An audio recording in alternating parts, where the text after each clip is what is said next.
Chapter 173. Academy City, School District 13. Wu Yan stood on the side with Mikoto and Ruko beside him.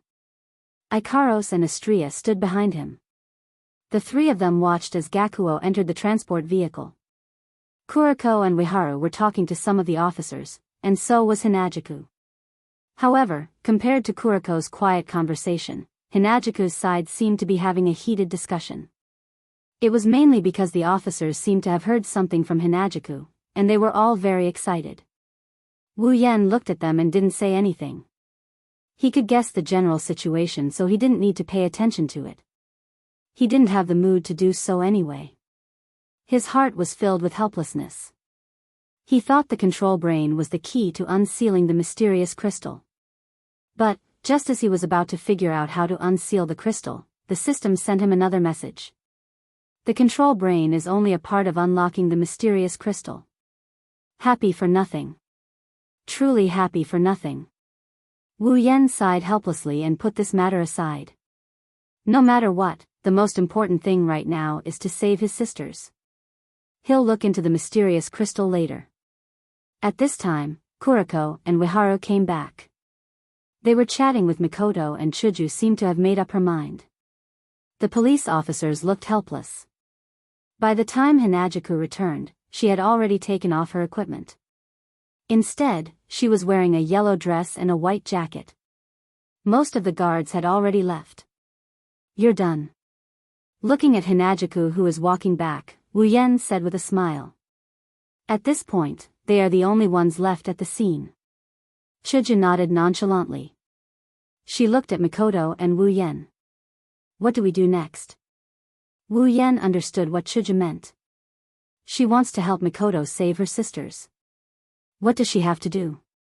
"Let's go back first." "Where are we going?" Hinajuku asked curiously. Wu Yan didn't even think before answering. "Of course, to my house." "Your home?"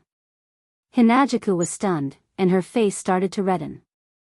Who wants to go to your house?" I want to go to Mikoto's house." She grabbed Mikoto's hand. She wanted to use Mikoto as a safe haven. Unfortunately, Mikoto betrayed her without hesitation. "Well, I live in a dormitory. I can't let outsiders live there," Mikoto said after holding back for a long time.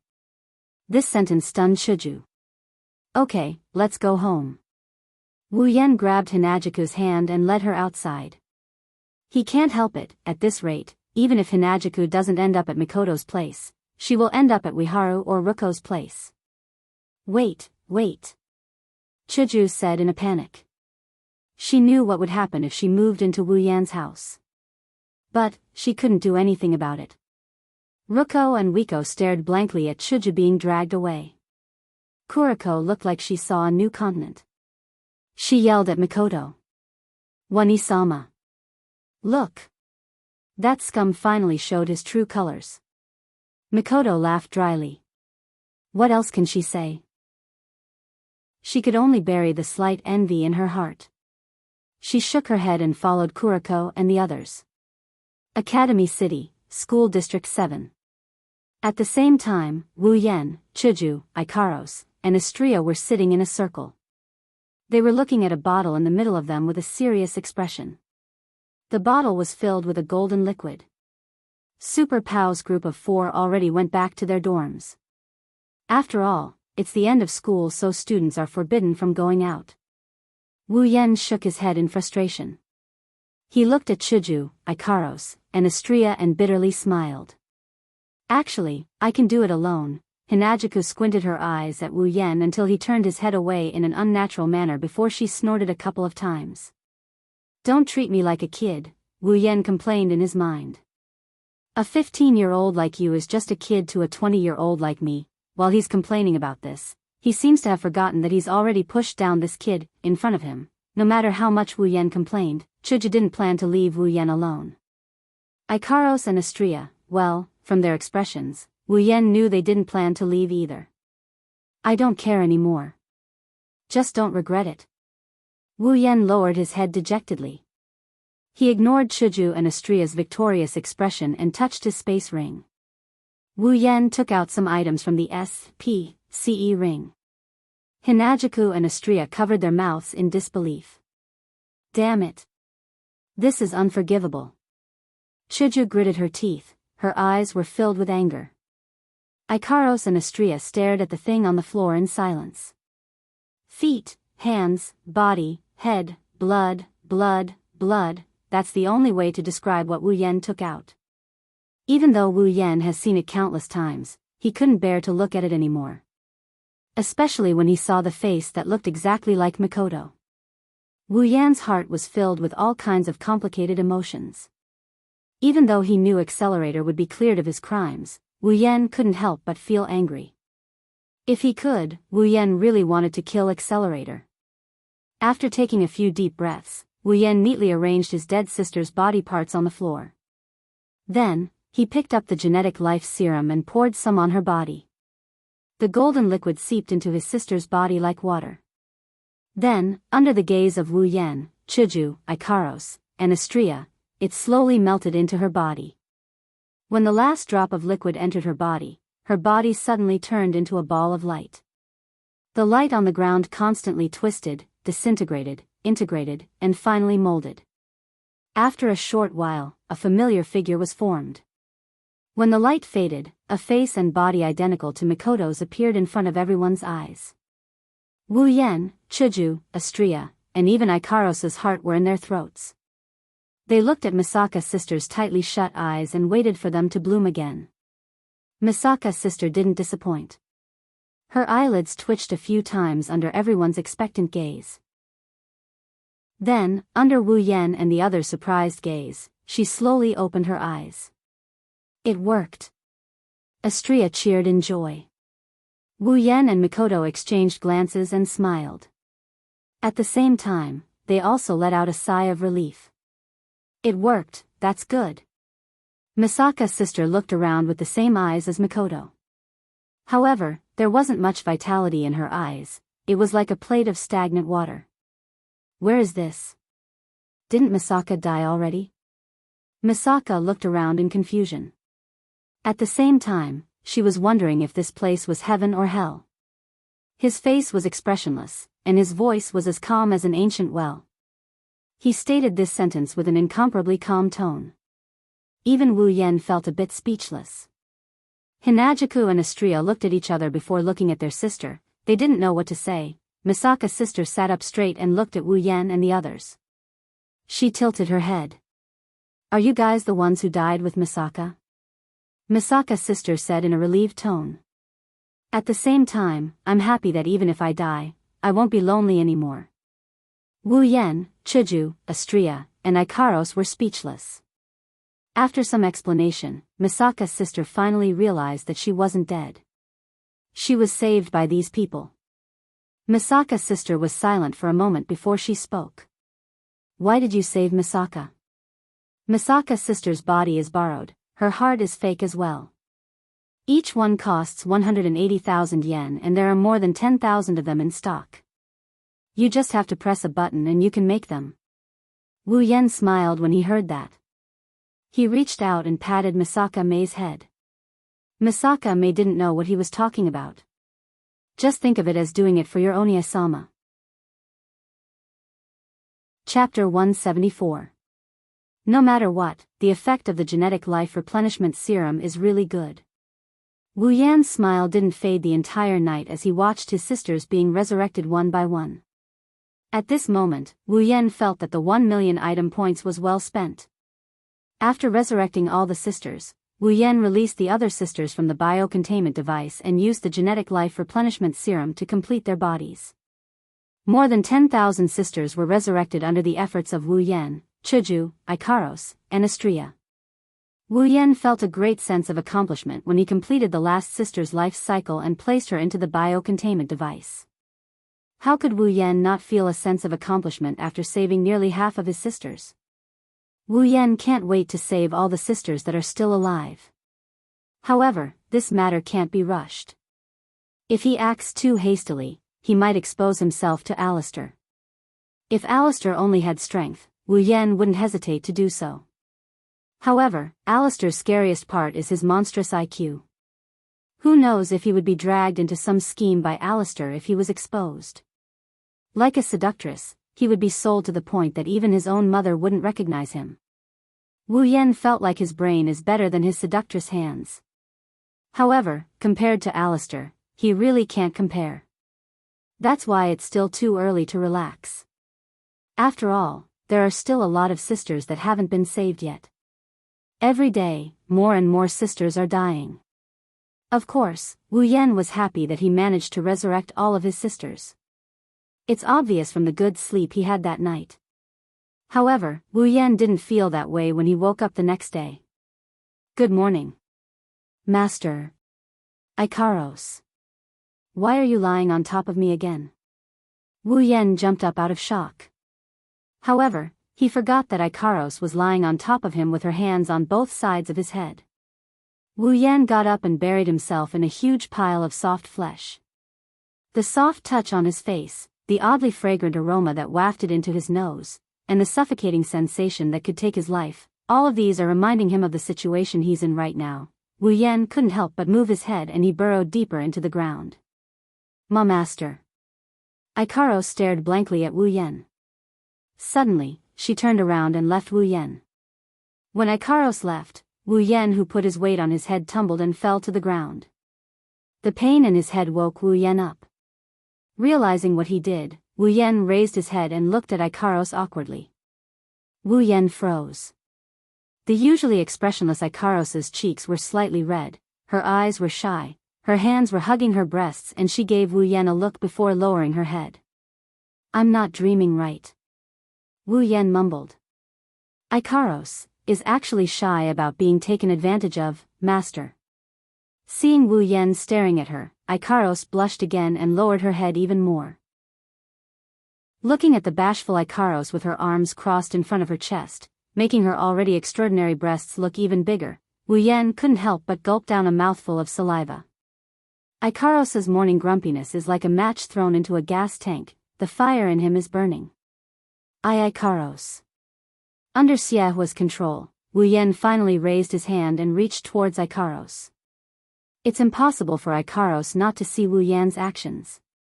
When she saw Wu Yan's hand reaching towards her, an inexplicable burning sensation rushed into her kinetic furnace, making her feel a little dizzy. If this was the original Ikaros, her body's auto-repair function would have activated and erased the cause of her kinetic furnace's abnormality. In other words, she would have erased all memories of Wu Yan. But as someone who's seen the original, Wu Yan wouldn't let that happen. When he first summoned Ikaros, Wu Yan already found an item that could identify the state of the kinetic furnace. In other words, at that time, Wu Yan was already preparing himself for the day when he and Ikaros would make love. After what felt like a century, the distance between Wu Yan's hand and Ikaros's body kept shrinking. Finally, Wu Yan's hand pressed against Ikaros's huge chest. Master. Ikaros's face finally turned completely red, the pair of small accessories next to her ears swayed gently like a cat's ears, causing the fire in Wu Yan's heart to burn even brighter. Ikaros. Panting a few times, Wu Yan hugged Ikaros's body into his arms and pressed his hands on her plump breasts, kneading them. Master, no, there's a strange feeling. Ikaros didn't know what to do as she grabbed Wu Yan's hands that went under her armpits and kneaded her breasts. Her indigo eyes started to turn misty. But not only did Ikaros's words not dispel Wu Yan's desire, it actually encouraged it. After all, who's ever seen Ikaros this shy? Even in the original, no one's ever seen it. And so, of course, Wu Yan's hands kneaded even harder. He even buried his head next to Ikaros's ear and licked her cheek. Master. Ikaros blankly felt the sensations coming from her body. Based on her calculations, the furnace should have burned to the point where it would have burned out, but for some reason, her furnace somehow managed to hold on. His tongue slowly licked from Ikaros's cheek to her neck, then from her neck to her cheeks. Listening to Ikaros's never-heard-before moaning, holding a pair of large breasts that he's never held before, Wu Yan bit Ikaros's earlobe. Ugh. Ikaros didn't know why she's making such noises, she also didn't know why she felt strange when her master did such a thing to her. But she does know that her master is very happy. And as long as her master is happy, then Ikaros will be happy as well. Ugh, ugh. Her red lips gently parted, a whimper escaped. Ikaros's legs uncontrollably clamped together and started rubbing against him. Master. Ikaros strenuously turned her head to look at Wu Yan, who's licking her neck. Her indigo eyes are already filled with lust. Wu Yan stared blankly at the aroused Ikaros. He slowly lowered his head and inched closer to her. Seeing her master's face getting closer and closer, Ikaros's eyes flickered. Then, for some reason, she suddenly said something. Master, breakfast. At this moment, Wu Yan finally realized what he's doing. Looking at Ikaros in his arms, Wu Yan smiled embarrassedly and pinched her a couple more times before running out of the room. Ikaros laid on Wu Yan's bed, gasping for air.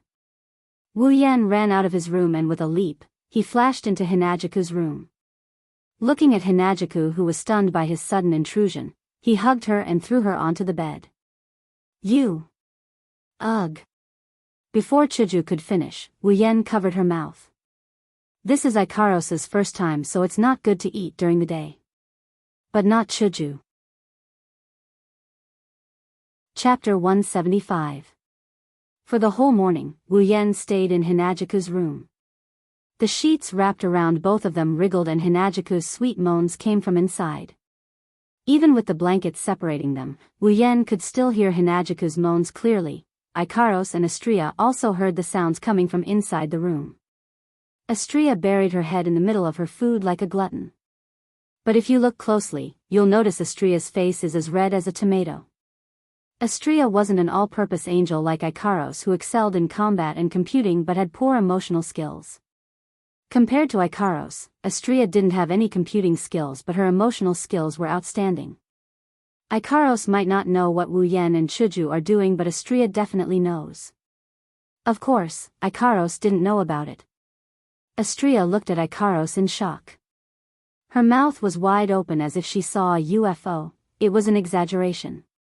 Ikaros's cheeks were pink, her skin was pink and her eyes were watery. Just like Astria, she buried her head in the middle of her food and kept eating. If she didn't share Wu Yan's perceptive ability with her, Astria would have suspected that Ikaros is an impersonator. Finally, the noise in the room stopped. Ikaros and Astria let out a sigh of relief. Of course, Astria knew why she was relieved. Ikaros, on the other hand, didn't know why she was relieved. After a while, Wu Yan walked out of Hinajiku's room. His attire is neat and tidy. If it wasn't for his relaxed expression, others might have thought that he wasn't the culprit behind all of this, master. Ikaros and Astria blushed at the same time when they saw Wu Yan. Then, they called out to him softly. Wu Yan's expression turned awkward when he heard that. Coughing pretentiously, Wu Yan sat beside the two girls and greeted them as if nothing had happened. One can't help but sigh at how thick-skinned he is. Ikaros looked at Wu Yan with a blushing face. Wu Yan wanted to nibble on her again, but Ikaros acted like she didn't see it. She hesitated for a while before she mustered up her courage and spoke under Astria and Wu Yan's curious gaze. Master. If Master wants to do something fun, Ikaros can do it. Pft. Cough cough. Wu Yan and Astria spat out all the food in their mouths. They covered their mouths at the same time and started coughing violently. Master. Ikaros didn't know what to do with herself. Wu Yan raised his hand to signal that he's fine. He wiped his mouth and looked at Ikaros in shock. Ikaros, where did you learn that from? Hearing this, Ikaros lowered her head and clutched her short skirt with a bashful look. No. No one taught me that. I wanted to say it myself. You wanted to say it yourself? Wu Yan and Astria looked at each other in shock. Ikaros nodded and looked at Wu Yan. Her indigo eyes shone with a strange light. Because Master looked really happy, so Wu Yan went silent. He reached out and stroked Ikaros' hair. Ikaros, this kind of thing, if you don't want to, it's not like that. Ikaros interrupted Wu Yan before he could finish. Wu Yan was stunned. Ikaros looked away when she saw Wu Yan's stunned expression. Seeing how happy Master is, Ikaros is also happy. Looking at Ikaros in a daze, Wu Yan suddenly laughed. At the same time, he scolded himself for his stupidity. Ikaros isn't the same as she was at the start of the original work. She's an all-purpose angel who only entertains her master. How could he think that way? Rubbing Ikaros' head, Wu Yan met Ikaros' indigo eyes and he whispered. Ikaros, I'm happy to see you happy, then. Ikaros looked at Wu Yan expectantly. Her innocent gaze made Wu Yan feel uncomfortable. He helplessly said. Next time. Let's talk about it when we have the chance, okay? Ikaros fiercely nodded and started eating. Her chopsticks danced in the air, she seemed to be in a good mood. Wu Yan looked at her with a smile. He was looking forward to it too. After all, he likes Ikaros a lot too. Astria threw away her bowl and chopsticks. She jumped in front of Wu Yan and shouted. Master! Astria can make Master happy too. Wu Yan's lips twitched. He looked at Astria who was stunned by his words and he didn't know what to say to her. This idiot, Master. Astria realized how embarrassing her words were. She opened and closed her mouth. I.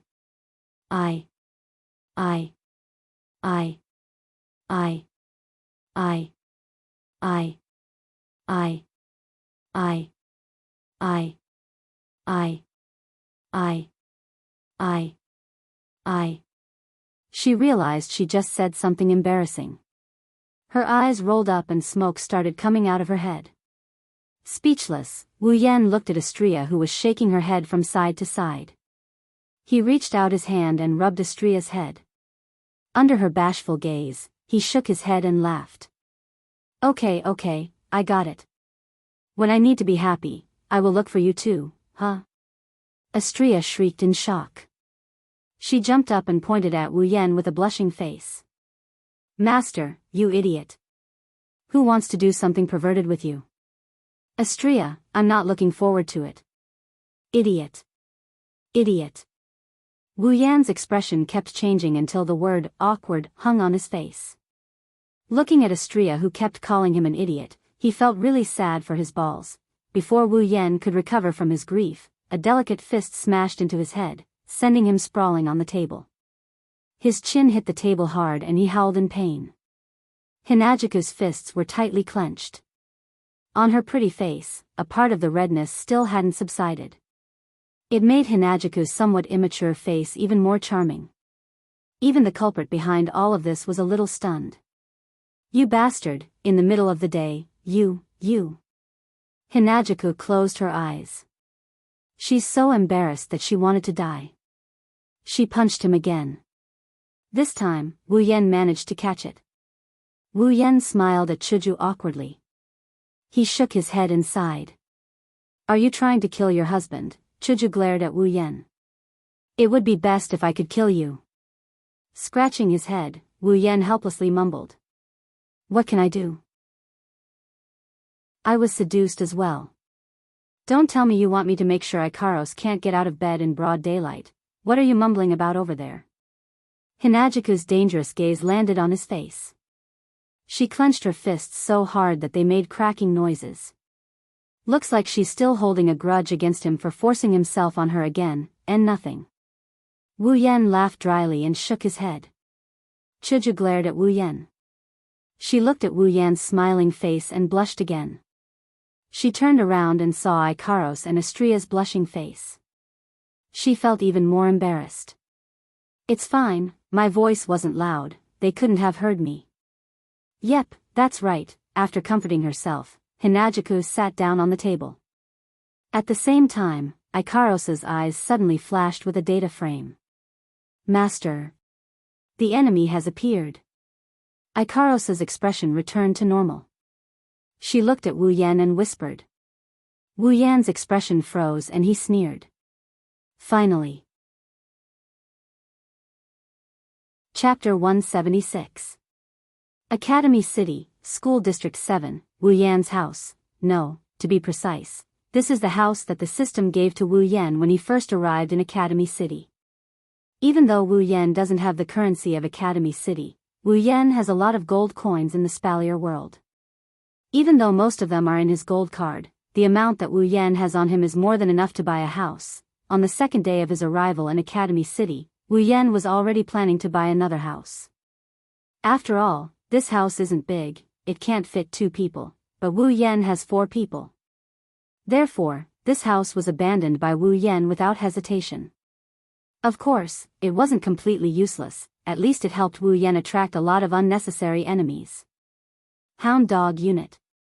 Item. At this time, the 2 Umbu organizations in Academy City have surrounded this house. The passers-by around it have been dispersed by them for some unknown reason. Now, all of the people here are members of the Hound Dog Unit wearing synthetic armor. And standing in the middle of these people is the leader of the Hound Dog Unit, Kihara Amida. Also, Mujino Shizuri, Kinuhada Sayai, Frenda, and Takitsubu Riku. Is the enemy inside? Kihara Amida said to a member of the Hound Dog Unit with an expressionless face. His voice is a bit low, but it's not hard to hear that he doesn't care. According to the detected data, a large number of military clones appeared last night and emitted electromagnetic waves with this building as the center. Combined with the other military clones' reactions to the missing body samples from the Misaka network, the enemy is most likely among them. Very likely.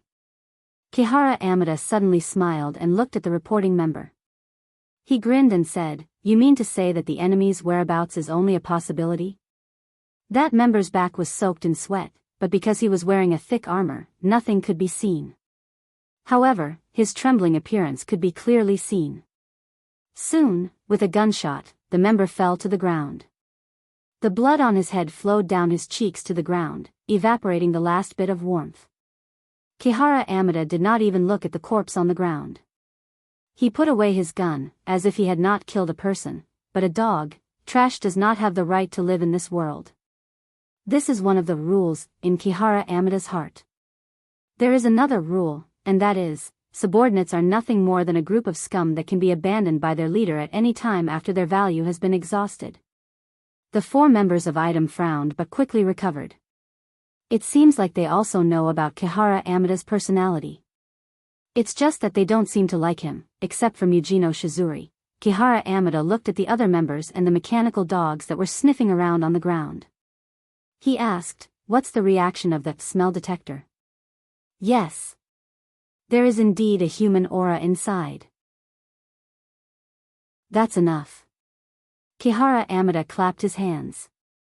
"As long as it's inside, no matter who it is, kill them all."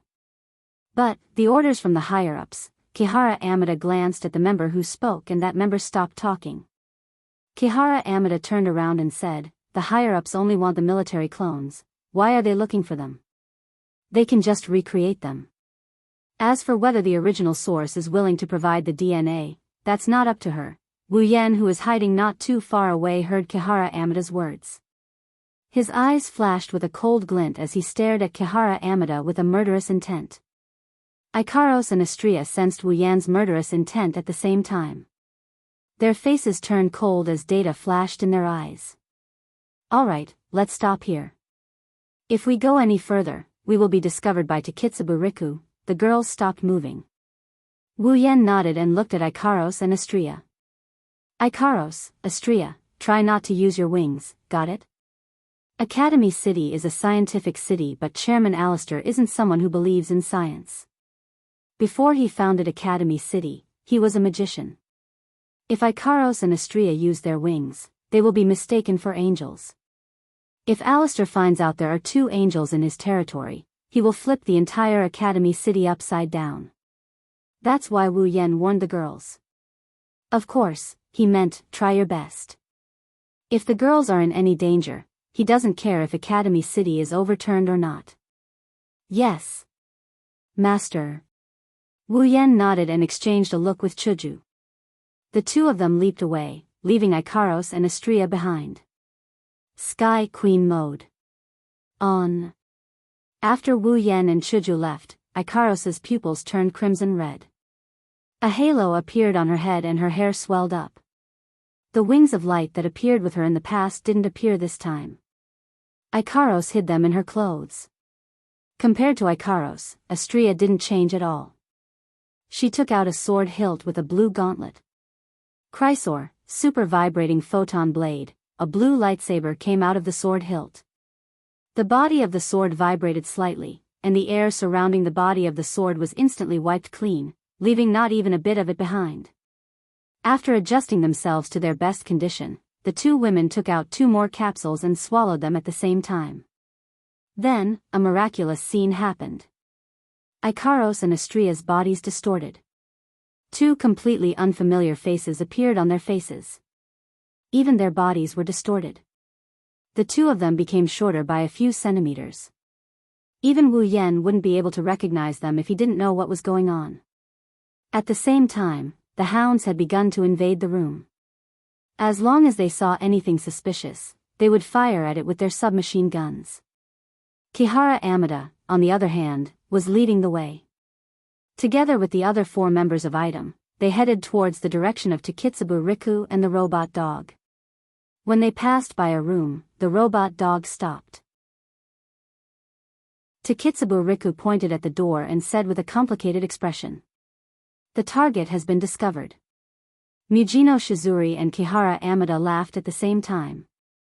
Mujino Shizuri immediately raised her hand and a meltdown atom burst through the door, breaking through the wall and smashing everything in the room into smithereens. However, Mujino Shizuri wasn't happy. Instead, her face turned dark. The veins on her forehead were throbbing. Kihara Amida narrowed his eyes. His eyes were filled with murderous intent. In the room, there wasn't even a bed, let alone a person. Only a few words were written on the wall in front of them, words that infuriated Mujino Shizuri and Kihara Amida. "Take your time. Idiot."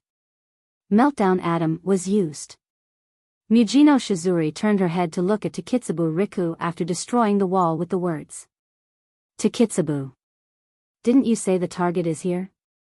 Takitsubu Riku seemed to be at a loss of what to do.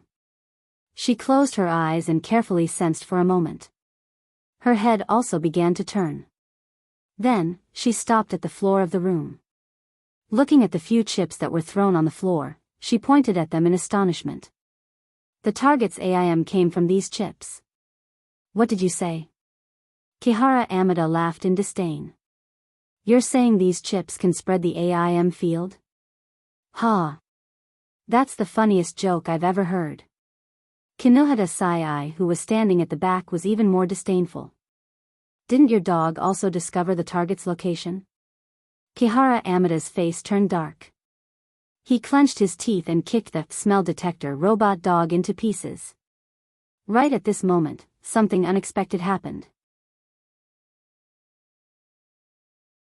Chapter 177.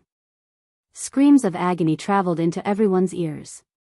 Kihara Amida, Mujino Shizuri, and the others who were staring at the chip were stunned. "What's going on?" Kihara Amida frowned. A very ominous premonition suddenly rose in his heart. People like Kihara Amida always believed in their intuition. He immediately waved his hand. "Go out and take a look." Just as Kihara Amida finished speaking, Takitsubu Riku looked out of the window and said, Mujino Shizuri, who has been working with Takitsubu Riku for a long time, seemed to understand what she meant. "Did the target appear?" "Who knew?" Takitsubu Riku shook her head. She was a little confused as she hesitantly said, "It's not a target, it's 2 very unfamiliar targets." Mujino Shizuri didn't notice Takitsubu Riku's hesitation. However, Frenda and Kinohata Sai, who were standing beside Takitsubu Riku, noticed it. They looked at each other in confusion. What they didn't know is that Takitsubu Riku is hesitating because the sudden appearance of the AIM field gave her a bad feeling. That's why she subconsciously hesitated. If Wu Yan knew what Takitsubu Riku was thinking, he'd be shocked. Ikaros and Astria aren't aptitude users. This AIM field was forged by them using their own abilities. After all, Ikaros's identity in Academy City is LV4. If she doesn't have an AIM field, wouldn't that mean there's a problem? As for Astria, she forgot her identity in Academy City, so just in case, Wu Yan told her to forge one. Even if she's a useless aptitude user, she can still use the excuse that she suddenly leveled up. With their abilities as angeloids, it's easy for them to forge a field. No matter how good the detector is, it won't be able to detect that the AIM field is fake. Takitsubo Riku, on the other hand, noticed something amiss. Regardless of what Takitsubo Riku was thinking, the current Mujino Shizuri would definitely not know. She was holding a ball of light in her hand. The ball of light formed by the meltdown of atoms was emitting a sickly green glow in her palm. Mujino Shizuri sneered. Just in time, I'm in a bad mood right now. Before Kinohada Sayai, Frenda, and Takitsubo Riku could react, Mujino Shizuri had already left. Hearing more and more screams and all kinds of noises outside, as well as the sound of his subordinates firing their submachine guns, Kihara Amada could no longer sit still. Of course, it wasn't because he cared about the safety of his subordinates. Without saying a word, Kihara Amada also walked out. Kinohada Sayai and Frenda looked at each other, then at Takitsubo Riku.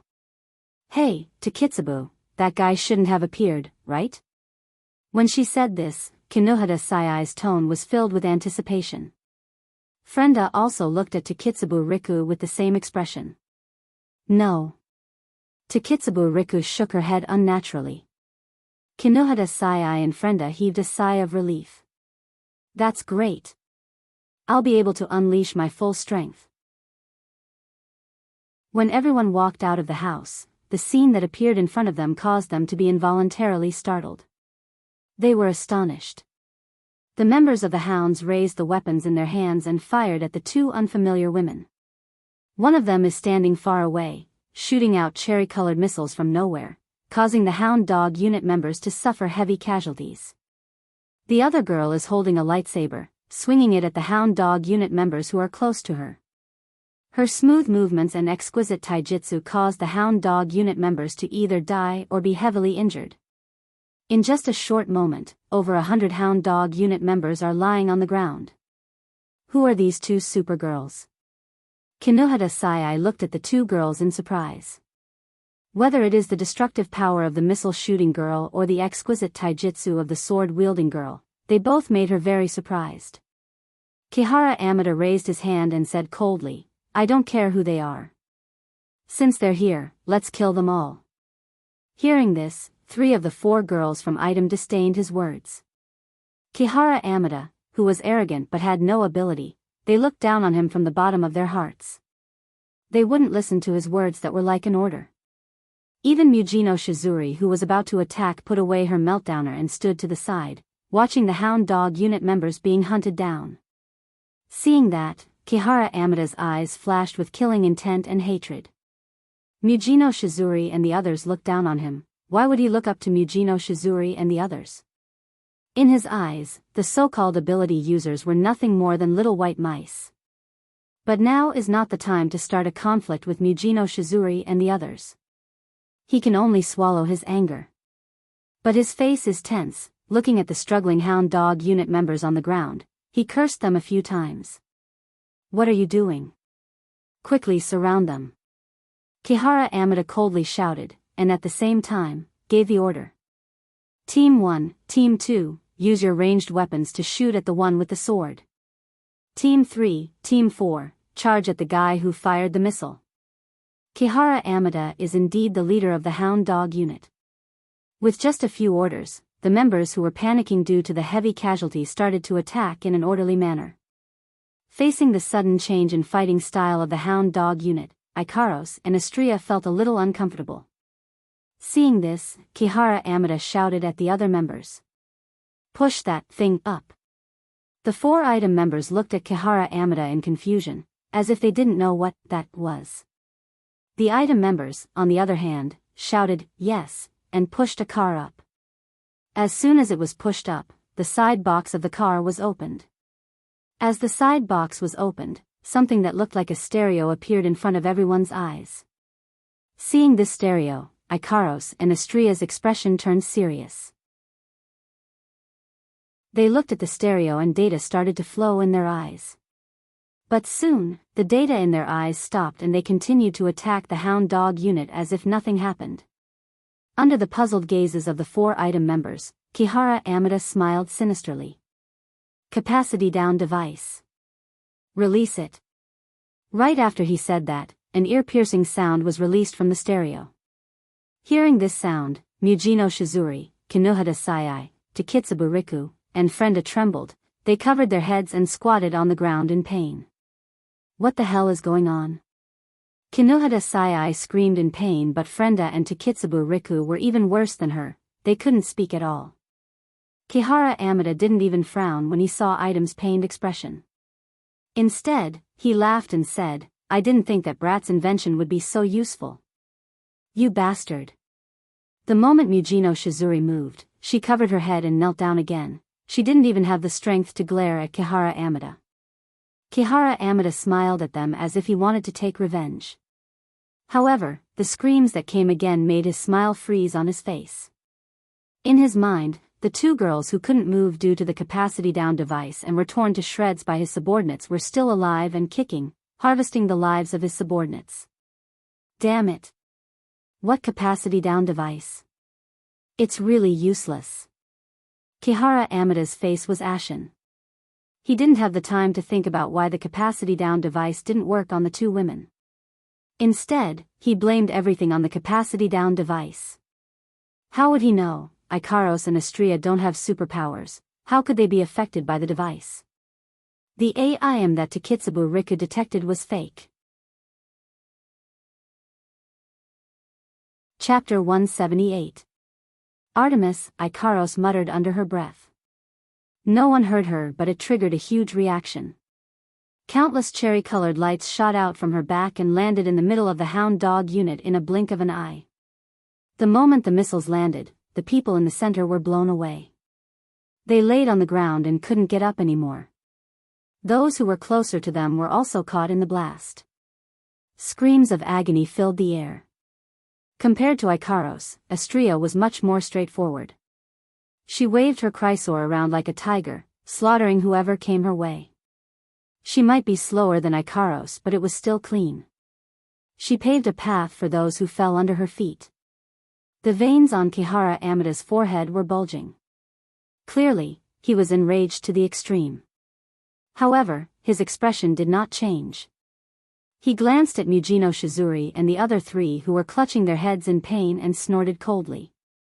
With a wave of his hand, the capacity down device was turned off. You bastard. The moment the voice stopped, Mujino Shizuri went berserk. She grabbed a meltdowner in her hand and was about to throw it at Kihara Amida. Kihara Amida was expressionless. He only said one sentence. Is this okay? You should know that we hound dog unit are directly under the orders of the higher-ups. Mujino Shizuri's expression changed. Her meltdowner dimmed as well. Kihara Amida turned his head and looked at Ikaros and Astria. Let's think of a way to deal with those two first. You guys don't want to fail the mission, right? Mujino Shizuri looked at Kihara Amida with a dark expression. She waved her hand at Wu Yan's house and blasted the wall with her meltdowner. Mujino Shizuri threw out a few more meltdowners before looking at Ikaros and Astria. A dangerous glint flashed in her eyes. That guy is going to suffer. Kinohata Sayai gloated at Kihara Amida. She knew that Mujino Shizuri's gaze wasn't directed at the two girls. Mujino is a vengeful person. Frenda rubbed her head cutely and spread her hands. In the end, that dog thought that he could live peacefully by relying on the people above him. Even if she didn't kill him, Mai had her ways to make him suffer. Poor guy. Kihara Amida didn't hear Kinohata Sayai and Frenda's conversation. Even if he did, he probably wouldn't care. Mujino Shizuri and the others probably don't understand that the higher-ups Kihara Amida mentioned aren't the useless people in the board of directors. At this moment, Mujino Shizuri has already walked out. Slowly walking to the front of the hounds, Mujino Shizuri raised her voice. You guys came at the wrong time. Just in time. I've suffered enough today. After that, several orbs of light suddenly appeared around Mujino Shizuri and circled around her. Then, without warning, meltdowners shot out from the orbs towards Ikaros. It wasn't that Mujino Shizuri recognized Ikaros' identity. It's just that Ikaros is far more of a threat to her than Astria.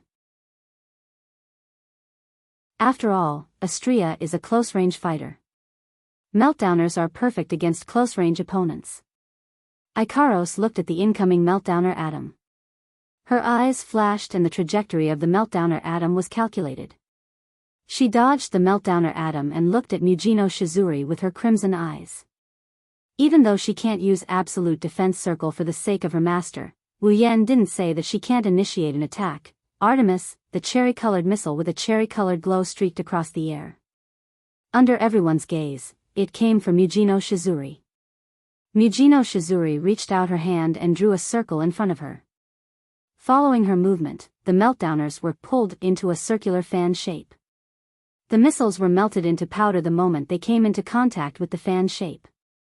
After all the missiles were melted into powder, Mujino Shizuri looked at Ikaros. She saw an afterimage charging at her and her pupils shrunk.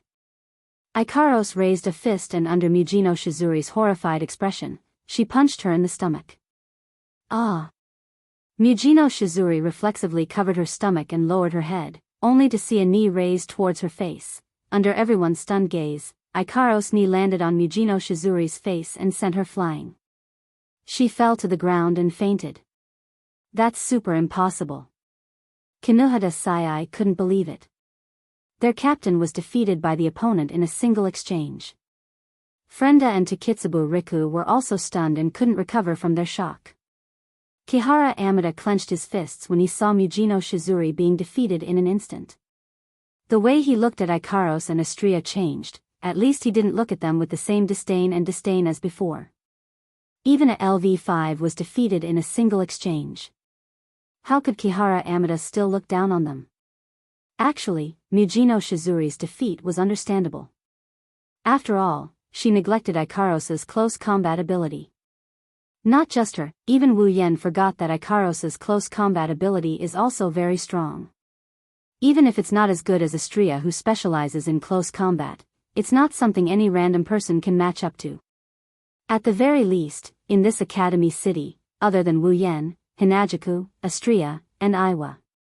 Ikaros is the strongest in terms of melee combat.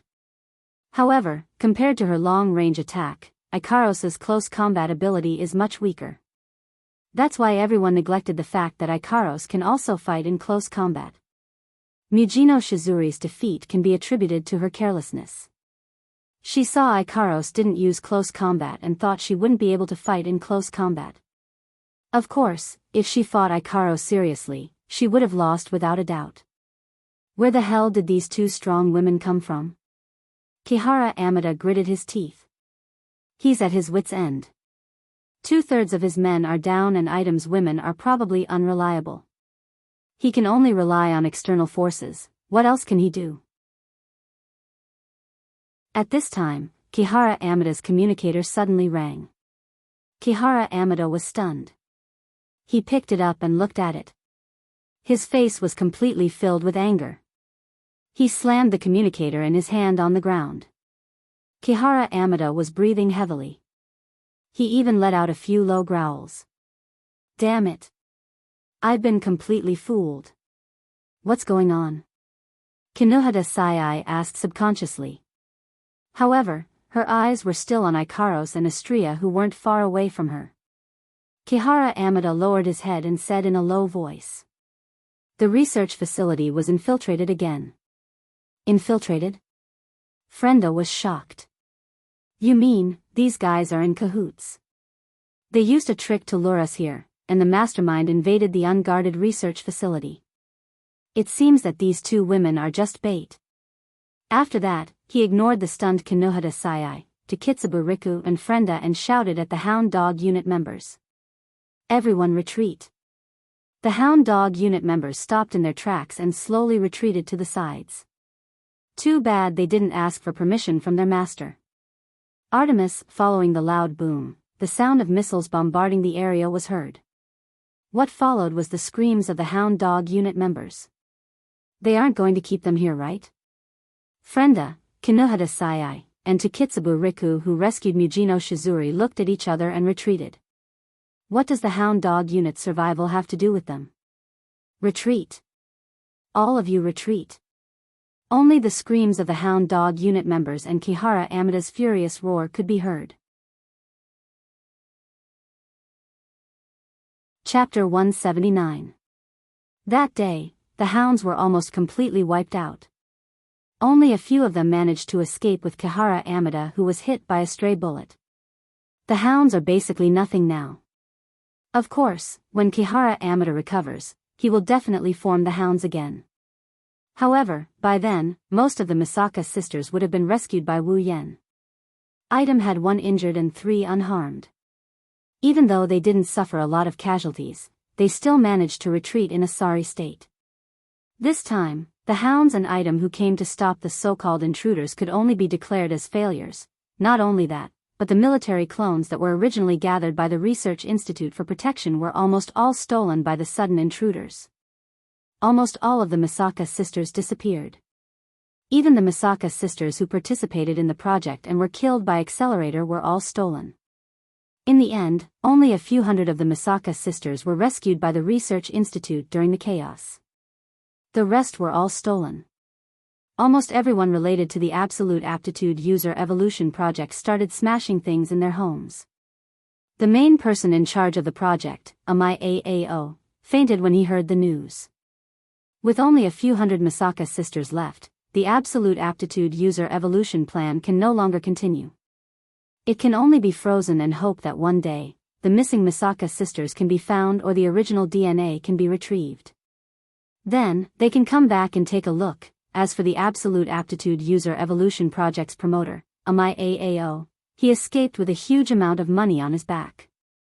No one knows where he went. This incident can be considered to have come to an end. Of course, the higher-ups know that this is only temporary. Right now, the entire project is leaning towards the missing person notice. The people living in Academy City didn't know that on the surface of peace, the undercurrents were so turbulent that they could bury even the tiniest trespassers. Academy City School District 7, inside the windowless building. What do you plan to do? A voice that seemed to come from the heavens, mixed with a lot of busy tones, sounded in this strange space. As the voice came out, the air in this space seemed to condense, and it was very heavy. Alistair's unchanging body floated slightly in the culture tank filled with liquid.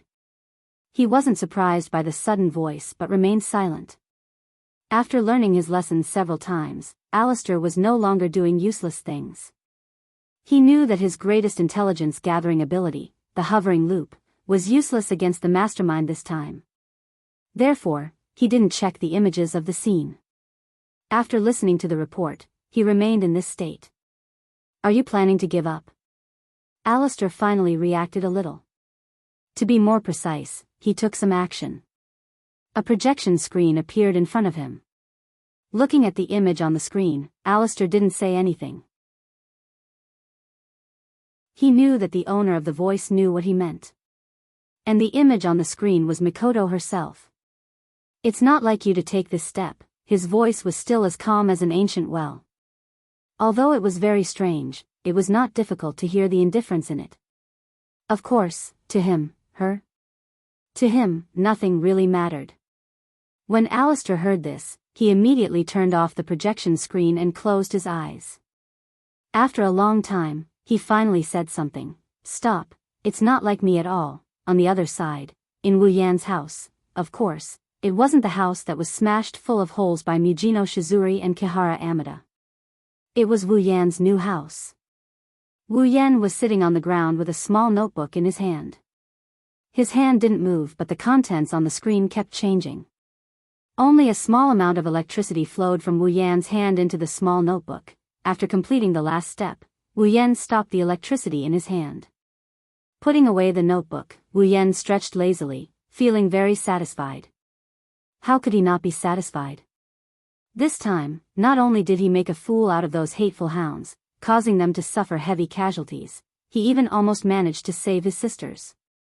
Now, the sisters in Wu Yan's bio-containment device, including the ones he saved with his genetic life serum, number more than 19,000. As long as he can save the remaining few hundred sisters, Mikoto's wish will be fulfilled. His first mission will also be completed. Now that almost all of the sisters are in his hands, the Absolute Aptitude User Evolution Project can no longer be carried out. In the future, there shouldn't be any more sisters dying, although the sisters can be brought back to life. Wu Yan doesn't want them to go through the experience of death. So, it's best if there are no casualties. Wu Yan knows that the remaining few hundred sisters won't be that easy to save. With their numbers reduced, the research institute will have more manpower to protect them. From now on, he can only take it slow. Looking at the notebook in his hand, Wu Yan smiled. Mikoto's ability is really useful. If it wasn't for this ability, I would have to ask Ikaros to erase the records of my cheap house. Facing those so-called scientific researchers, how could Wu Yan not think of anything? Although he admits that he can't be compared to Alistair in terms of intelligence, Wu Yan still has the ability to deal with those people who have lost their minds. Fortunately, with Mikoto's ability, it's easy for her to tamper with any data. This saved Wu Yan a lot of unnecessary trouble. Touching the biocontainment device on his wrist, Wu Yan couldn't help but smile. When he thought of the sisters in there, he couldn't help but want to let them out and interact with them. It's a pity that once they are released, Wu Yan's house would probably be surrounded by them. Also, the sisters are still recovering their bodies. Unlike the instant effect of genetic life supplement, the healing effect of genetic perfection supplement is a slow process. Well, take it slow. Wu Yan looked at the biocontainment device and smiled at it. It's as if he's talking to the sisters. Mikoto is also very happy. A voice suddenly came from behind Wu Yan, startling Wu Yan. He turned around and when he saw the owner of the voice, he helplessly shook his head. Don't you know that you can scare people to death? Chuju. Chuju flipped her beautiful pink hair without a care and sat in front of Wu Yan. She said, I talked to Mikoto on the phone. Mikoto already knows what happened last night. She's very happy, so many sisters were saved. Wu Yan heard this and rolled his eyes at Chuju. You're still on the phone, aren't you afraid of being monitored? Chuju, on the other hand, was disdainful. Since you already thought of it, I don't believe you didn't prepare at all. Wu Yan spread his hands and smiled proudly. Chuju looked at him with hatred and resisted the urge to bite him. Chuju thought of something inside. I really didn't expect there to be so many people who are exactly like Mikoto. Wu Yan laughed.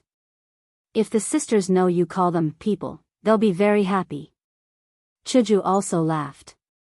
Yeah, they're happy because of something that's only natural. How cute, I also want a sister. Wu Yan heard Chuju's words and looked at Chuju. He stared at her until she felt uncomfortable and then he said with an evil smile. Well, if you want a sister, I can't help it. Wu Yan moved to Chuju's side and hugged her under Chuju's surprised cry. But if you want a daughter, I can help you. Chuju's face suddenly turned red. What did I say? I don't want. Wu. Chapter 180. The plan to evolve absolute ability users was put on hold, the matter came to a close. Wu Yan also had some free time. Now that the sisters don't have to die anymore, he has plenty of time to save them. As long as he grinds it out, even if it's one a day, he will be able to save all of them. During the day, Wu Yan would take a stroll around Academy City with a group of beautiful girls. He would set off flashbangs all over Academy City, it's quite a joyous occasion. At night, he would have sex without any shame. Of course, his partner is still Chuju. As for Ikaros and Astria, Wu Yan doesn't have the guts to push them down yet. Even if Ikaros and Astria said they wanted to make Wu Yan happy, Wu Yan wouldn't dare to push them down in public with Kaishu-sama at home. That's why he needs the right time, the right place, and the right people. Wu Yan's words, of course. Wu Yan would occasionally go back to being a cat burglar and try to steal one or two Misaka sisters. However, the sisters are now heavily protected. Even Wu Yan can't do anything without being exposed. Under such circumstances, Wu Yan could only steal one or two Misaka sisters when the researchers weren't paying attention. The rest of the time, he would have to return empty-handed. As time passed, Wu Yan became frustrated but he still persisted in visiting in hopes of finding an opportunity or two. Apart from this, Wu Yan seems to have returned to being a normal person. He's living a normal life, enjoying the treatment that he could only see on the screen. As for Makoto, that girl would come to Wu Yan's place every 2 to 3 days. Her excuse is that she's too bored, but no one believes her. If that was the case, it wouldn't be a big deal. After all, Wu Yan has seen plenty of the tsundere Masaka Makoto. However, every time Makoto visits, there would be a Yuri girl with 2 ponytails following her around. This perverted creature, Kuriko, would often bare her fangs at Wu Yan when Makoto couldn't see. She looked like she wanted to eat Wu Yan alive. This gave Wu Yan a headache. It also made Wu Yan, who was looking forward to another flight together with her. Makoto also felt awkward. She doesn't know why, but Kuriko has been sticking to her. Every time Makoto goes out, she would make a fuss and insist on following her. There were a few times when she didn't even go to the disciplinary committee. Makoto has a headache. Wu Yan was probably the only one who knew that the Yuri girl was following him around to prevent Makoto from being violated by him. However, she didn't know that Makoto had already been violated by him.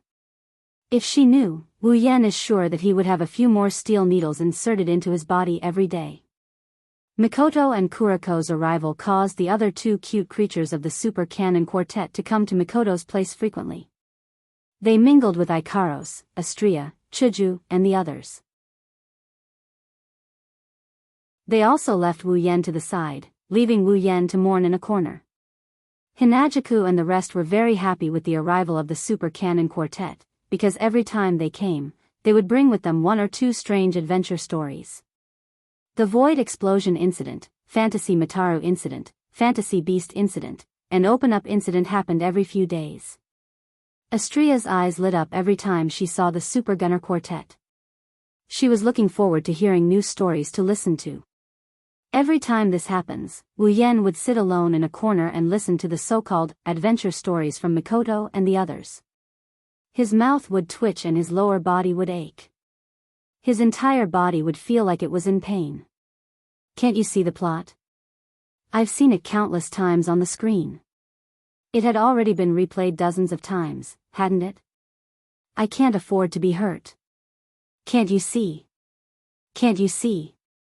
On the other hand, Wu Yan couldn't help but sigh in relief when he heard that the plot didn't change. At least this forbidden world is still the forbidden world he's familiar with. Time passed by peacefully, until one day. Master. Wu Yan, who was browsing on the computer, turned around when he heard Ikaros' voice. When he saw Ikaros, Wu Yan couldn't help but be stunned. The current Ikaros is getting more and more emotional. Even though Ikaros would only change when she's with him or talking about him, the effect is very good. Now, whenever Wu Yan stares at Ikaros' eyes for more than 3 seconds, Ikaros would blush and turn her head away. That cute look made Wu Yan think she's cute. Ikaros would also appear in Wu Yan's room every morning and get bullied by Wu Yan once or twice. This caused her ample bosom to become unrestrained under the cover of her clothes. This caused Ikaros' charm to increase by several percentage points. Facing Ikaros, who is getting prettier by the day, even Wu Yan, who has been looking at this face every day, even if he has kissed this face, he would still be in a daze from time to time. This is a testament to Ikaros' charm. Seeing her master staring at her in a daze again, Ikaros couldn't help but blush. She lowered her head, only then did Wu Yan come back to his senses. Rubbing his nose, Wu Yan smiled at Ikaros. At the same time, he called her a vixen in his heart. Looking at Ikaros' hot body, Wu Yan felt that it wouldn't be strange if one day he couldn't hold it in and pushed her down. What's the matter? Ikaros. Ikaros fidgeted for a bit before handing a letter to Wu Yan. Master, just now, someone brought you a letter like this. He said it's for you. A letter for me? Wu Yan looked at the letter in Ikaros' hand in surprise. He scratched his head suspiciously and took it. Casually flipping through it a couple of times, he's puzzled. Logically speaking, he didn't have any acquaintances when he was assigned the identity by the system, and after coming to Academy City, he didn't know anyone either, who would send him something. As for Makoto and the rest, Wu Yan directly rejected that idea. They come here every day. If they want to give him something, they can just take it. Why would they send it? Unable to figure it out, Wu Yan tore the envelope open. What entered his eyes was a red envelope with a golden border. On the envelope, there were 3 big words written on it. Invitation letter? Wu Yan was even more puzzled. Looking at the 3 small words at the bottom right corner of the letter, Wu Yan was surprised again. Tokuwadai? Could it be the Tokuwadai Midsummer Festival invitation letter from the original work? Wu Yan suddenly had a flash of inspiration, and then shook his head to deny it. If it really is that Midsummer Festival, Mikoto who came this morning would have invited him. Searching the letter again, Wu Yan saw that there was another letter inside. Immediately, he picked up the milk tea on the side and opened it while drinking. A very elegant and beautiful line of words was imprinted into Wu Yan's vision. To the beloved Wu Yan, Sir. Sir Wu Yan. Greetings. Sorry to disturb you. If there is any inconvenience, please forgive me, sir. When I was at Tokuwadai, this concubine had heard of your name. This concubine was very curious about you. Since the day I heard of your name, this concubine could not forget about you. She wished that she could personally talk to you. This concubine's thoughts were, today, I really can't hold back my desire to see your excellency. Therefore, I personally wrote an invitation letter and handed it to your excellency. I hope that your excellency will not be stingy and will be able to meet me. I am extremely grateful to your excellency.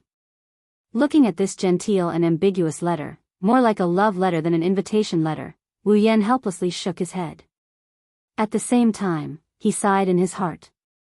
As expected of someone from Tokuwadai, there was both a concubine and sir. The style of a big miss is undeniable. However, this also made Wu Yan certain that the owner of this letter was definitely not Mikoto. If Mikoto could write such a genteel letter, she wouldn't be Mikoto. When Wu Yan saw the signature at the bottom, his eyes suddenly widened, and he spat out the milk tea in his mouth and cried out involuntarily. How could it be her?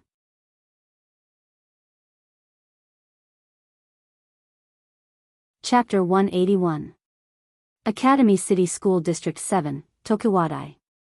Wu Yan stood in front of a door that was much taller than the wall. He looked at the inspection facility in front of him. For some reason, he couldn't bring himself to walk in. He was still holding the invitation letter that made him want to spit out milk.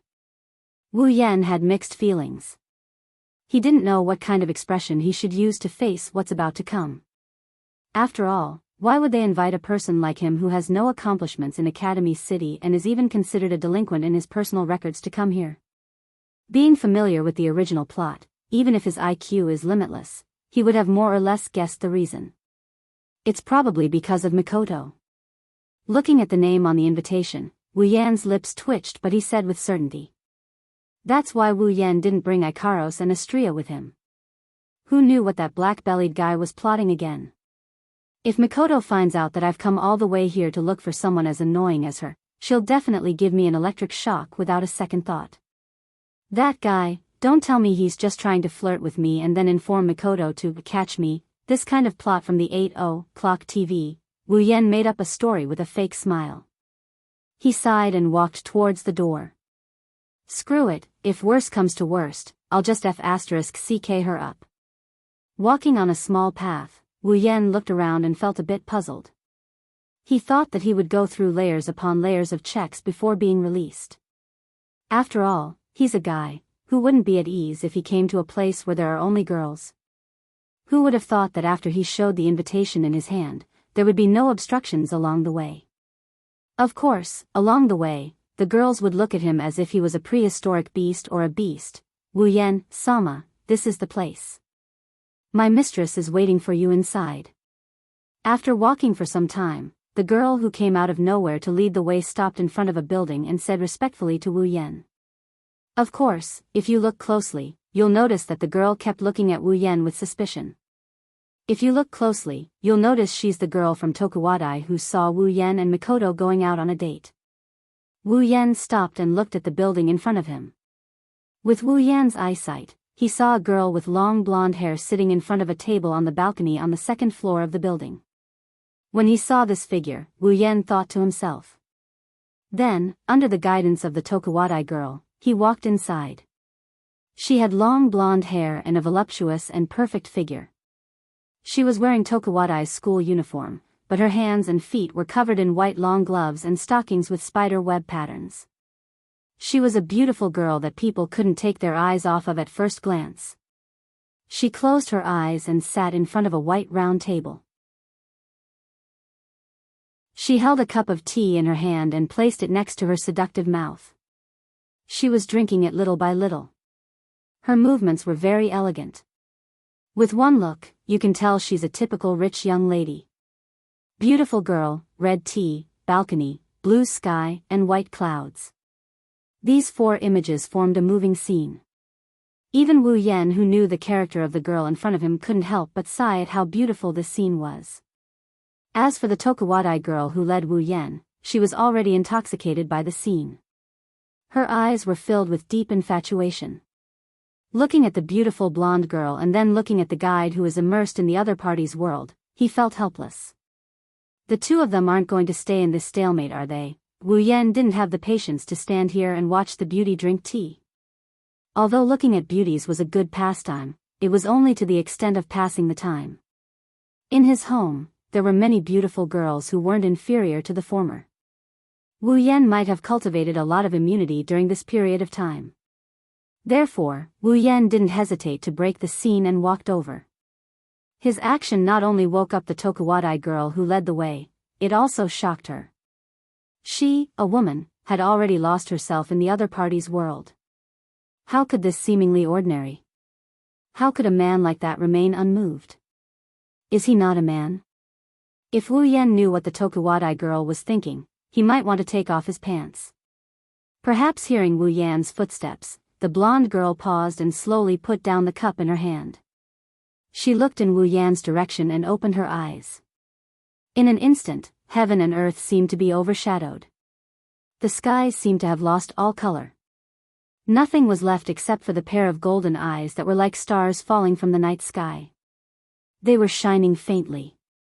Stopping, Wu Yan looked at the pair of starry eyes that he had seen countless times on the screen. After being stunned for a moment, he couldn't help but exclaim in admiration. What a beautiful pair of eyes. The girl who had an indifferent expression and graceful demeanor suddenly froze. Her expression changed abruptly after Wu Yan said that. She looked at Wu Yan with a look of disbelief. Wu Yan felt a bit helpless. Although it's not a bad thing to have a beauty staring at you in a daze, it's a bit unnatural to be stared at like that, right? Wu Yan shrugged and said, I say, Queen Sama, can you not look at me like that? This sentence caused the stunned girl to be even more stunned. She even asked in surprise, you know me? Shokuhu Misaki, who blurted out her thoughts, immediately realized what she meant. She scolded herself for being stupid. Wu Yan laughed out loud when he heard her. One of Tokuwadai's two LV5s, ranked 5th in Academy City, mind control Shokuhu Misaki. Who in Academy City doesn't know her? Please tell me, I'll help you beat her up. Shokuhu Misaki was stunned for a moment before she burst out laughing. She covered her mouth with the back of her hand and laughed softly. Her queen-like personality is unmistakable. Sir Wu Yan sure is a humorous person. Shokuhu Misaki's starry eyes curved into crescents. She looked very sweet. Inviting your excellency here was indeed the right choice. Wu Yan smiled and walked to the opposite side of Shokuhu Misaki. Under the incredulous gaze of the Tokuwadai girl, he sat down in front of Shokuhu Misaki. Then, Queen Sama, can you tell me why you called me here? Shokuhu Misaki looked at Wu Yan and said with a smile, Era, didn't I say I wanted to talk to Sir? Talk. Wu Yan also smiled and shook his head. He jokingly said, Queen Sama, do you really believe that a beauty who can get hundreds of thousands of people to come to her door when she says she wants to talk to someone in Academy City would write an invitation letter to a hooligan who has nothing better to do all the time for a talk? Shokuhu Misaki calmed down and casually raised the cup in front of her and drank from it. Suddenly, a burst of electric sparks appeared in front of Wu Yan. The sudden flash of electric sparks made Wu Yan's eyes hurt and he could only raise his hand to block them. Electromagnetic barrier? Seeing this, Shokuhu Misaki was shocked. How could she not have seen this phenomenon before? This was obviously the railgun, the electromagnetic shield that Misaka Mikoto used to defend against her ability. Wu Yan narrowed his eyes, his heart was filled with helplessness. Looks like this cute thing with a great body didn't have any good intentions. If he didn't have the same ability as Mikoto, he would have been under her control by now. Wu Yan helplessly said to the stunned Shokuhu Misaki. Are you satisfied now?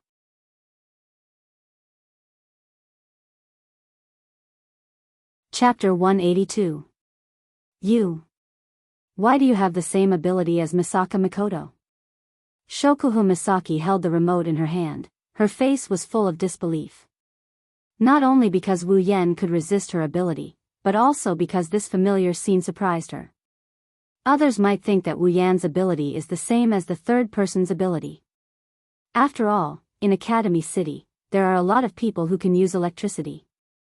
But even if he can fool everyone, he can't fool the Tokuwadai Empress, Shokuhu Misaki, who doesn't look like a high school student at all. An ability that can completely resist her ability, and it's the ability of her nemesis. How could Shokuhu Misaki not have studied it before? Even if she mistook the ability of everyone in Academy City, Shokuhu Misaki wouldn't mistake Misaka Mikoto's ability. Wu Yan smiled nonchalantly, he glanced at the remote in Shokuhu Misaki's hand and said cheekily. You want to know? Too bad I'm not telling you. Hearing Wu Yan's teasing, Shokuhu Misaki's eyebrows twitched, she realized that she lost her composure. She couldn't help but be angry at herself. After all, she's only seen Wu Yan for a short while and she's already lost her composure countless times. This is something that would never happen in the past. Unfortunately, whether it's Wu Yan's lack of concern about her charm, or his heartfelt praise for her pair of monstrous eyes, or his ability that's exactly the same as Misaka Mikoto's, it's all challenging Shokuhu Misaki's mental barrier. Shokuhu Misaki originally thought that no matter what happens, she can face it calmly. After all, she has the ability to control her heart, she's seen countless darkness, she's been ruthlessly honed. But this man in front of her, his actions made Shokuhu Misaki's originally calm heart flutter. She looked at the cheeky Wu Yan with a complicated expression. Shokuhu Misaki quickly collected her emotions and returned to her usual calm self. Shokuhu Misaki calmly put away the remote in her hand and grumbled. I didn't expect you to have such an annoying ability. Wu Yan couldn't help but smile bitterly. Well, this ability is indeed annoying to Shokuhu Misaki, but this Shokuhu Misaki isn't as simple as she looks. Even a child knows that abilities can't be exactly the same, but she's still able to remain so calm after knowing his ability, as expected of mental control ability. What he didn't know is that after hiding her complicated feelings, Shokuhu Misaki's attitude towards Wu Yan changed from one of playfulness to one of curiosity. He was unrestrained, and he was able to deal with things indifferently in front of her. His every word was incomparably casual, yet there was no flaw at all. How could such a person be a hoodlum? Even if Shokuhu Misaki believed that the man in front of her was a woman, she didn't believe that he was a hoodlum. On top of that, she seemed to be in a relationship with the third person, and that person had the exact same ability as her. Shokuhu Misaki's curiosity towards the man in front of her has reached a boiling point. Looking at Shokuhu Misaki's starry eyes, Wu Yan felt a headache coming on. He used to like Queen Mo, but now that he's in front of her, Wu Yan knows that she's a woman you either don't mess with, or you have to be prepared to be eaten by her. Is the queen that easy to conquer? Wu Yan thinks that's nonsense. If he's in a relationship with the queen, then if he can't conquer her, then he can only be conquered. So, at least for now, Wu Yan doesn't have any thoughts towards the queen. Of course, that's only for now. Sighing helplessly, Wu Yan half-jokingly said, I say, Jusama, if you look at me like that, I'll feel embarrassed. Shokuhu Misaki smiled. Can't help it, I'm really curious about you. What he said was indeed true. Curious about me? Wu Yan rolled his eyes at Shokuhu Misaki. I think you're just curious about who's with Mikoto. Hearing this, Shokuhu Misaki paused for a moment, then laughed softly. Era, it seems like you're really related to our Tokuwadai's electric princess. Wu Yan pursed his lips. If I'm not related to Mikoto, then I don't think you'd come looking for me. Just-sama, I'll explain it to you right here. Oh. I'd like to hear the details. Maintaining the same smile, Shokuhu Misaki looked at Wu Yan, but her heart couldn't help but flutter. The one talking to him is me, someone who has countless supporters. This guy, he actually looks like he's impatient with me. Does he dislike me that much? Wu Yan looked at Shokuhu Misaki, then suddenly stood up and reached out his hand. Under Shokuhu Misaki's stunned expression and the Tokuwadai girl who led the way, Wu Yan lifted her chin and said frivolously. Just-sama, don't worry about guarding your Tokuwadai. Mikoto won't participate in your turf war game, so you don't have to keep targeting her, it's meaningless. Shokuhu Misaki's eyes narrowed, a bit of anger appeared in her heart. She looked at Wu Yan with stubbornness and persistence. After all, what she's been doing was called a game, how could it not be popular? Seeing Shokuhu Misaki's expression, Wu Yan knew she didn't take his words seriously. He could only helplessly shake his head, look straight into her eyes, and said disapprovingly, maybe you think I'm talking big, but what I want to say is, Mikoto is destined to not stay in this small Tokuwadai. She has a bigger world waiting for her, that's where she shines. A bigger world? Shokuhu Misaki was shocked. Wu Yan didn't look like he was joking. At this moment, she suddenly hoped that this young man in front of her was really just a hooligan who knows how to talk big. Yes. Wu Yan said in a daze. Thinking about the vast continent of the Spalier world, thinking about the countless familiar dungeons in the system, Wu Yan's lips curled up, his heart suddenly filled with the pride of conquering the world. Shokuhu Misaki stared blankly at Wu Yan's smiling face. That unbelievable speech still reverberated in her heart. Her intuition told her that everything Wu Yan said wasn't false. At this moment, Shokuhu Misaki really felt small. Looking at Wu Yan, she couldn't help but ask, then, this bigger world you speak of, where is it? Are you trying to say that Misaka Mikoto should be active in the entire Academy City? Lightly shaking his head, Wu Yan smiled. Well, who knows, maybe it's not this world. Shokuhu Misaki wanted to laugh, but she couldn't. She didn't know why, but her heart actually started to believe Wu Yan. It shocked her. So, you don't have to worry about your so-called territory being taken away by Mikoto. I hope you won't be so hostile towards her in the future. One hand still holding Shokuhu Misaki's chin, the other hand patted her smooth and delicate face. Wu Yan smiled at her and let go. Well, I'm leaving, Just-sama, we'll meet again if we have the chance. Wu Yan waved his hand and walked out. For him, the purpose of this visit was achieved. Where are you going? Shokuhu Misaki couldn't help but ask a question that shocked her, Wu Yan, and the Tokuwadai girl who led the way. Wu Yan's footsteps paused, and he said in an annoyed tone, going back to find a pretty girl for a date, are you satisfied with this answer? Just-sama. Shokuhu Misaki suddenly laughed. Allah. Can't I catch your eye and become your date? Hearing this, Wu Yan turned around and looked at Shokuhu Misaki with a serious expression. Shokuhu Misaki was just joking about Wu Yan ignoring her, and her expression became unnatural. He quickly walked over and grabbed her hand. You want to go on a date with me? Then let's go, Just-sama, I'll give you an unforgettable date.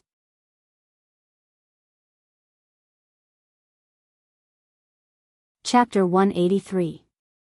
Holding Shokuhu Misaki's hand, the two hid in a corner, watching a group of Tokuwadai girls shouting, Jo-sama, while rushing towards them like a swarm of locusts.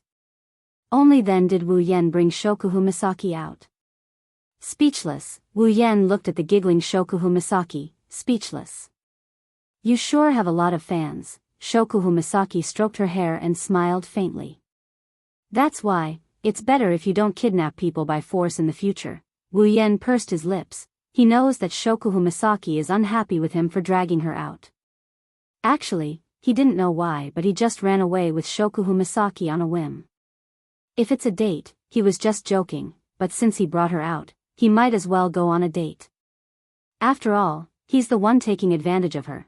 Okay, the annoying guy is gone, let's go on a date like we agreed, Jo-sama. Wu Yan looked at the frozen Shokuhu Misaki and said with a weird smile.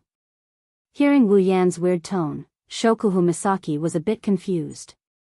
Wu Yan didn't know why he suddenly dragged her out for a date, but how could Shokuhu Misaki not know why she followed Wu Yan to avoid her subordinates? Originally, she said she wanted to be Wu Yan's date because she didn't want him to ignore her, so she made a joke. But now, she can't back down. However, as the fifth master of Academy City, mind control, toying with people's minds was nothing out of the ordinary, including her own. Shokuhu Misaki only needed to modify her mind a little before she calmed down. I am looking forward to my date with you as well, Shokuhu Misaki said in a serious tone. Wu Yan frowned when he saw how different Shokuhu Misaki is compared to before. Wu Yan reached out and poked Shokuhu Misaki's forehead, causing her to yelp in pain. Don't show off your ability. Otherwise, you won't be happy about the date later. Shokuhu Misaki rubbed her forehead. Hearing Wu Yan's words, she froze for a moment and went silent. Silently shutting down her ability, Shokuhu Misaki mocked herself. Yeah, this annoying ability. How can it make me happy? Shokuhu Misaki didn't know that her whispers were clearly heard by Wu Yan. Wu Yan turned to look at Shokuhu Misaki and shook his head helplessly. Everyone in Academy City had their own stories. Mikoto was one, and so was Shokuhu Misaki. Wu Yan grabbed Shokuhu Misaki's hand and pulled her out of the room before she could react. Since it's an ability you don't like, then don't use it. You don't want to use it? Shokuhu Misaki looked at Wu Yan.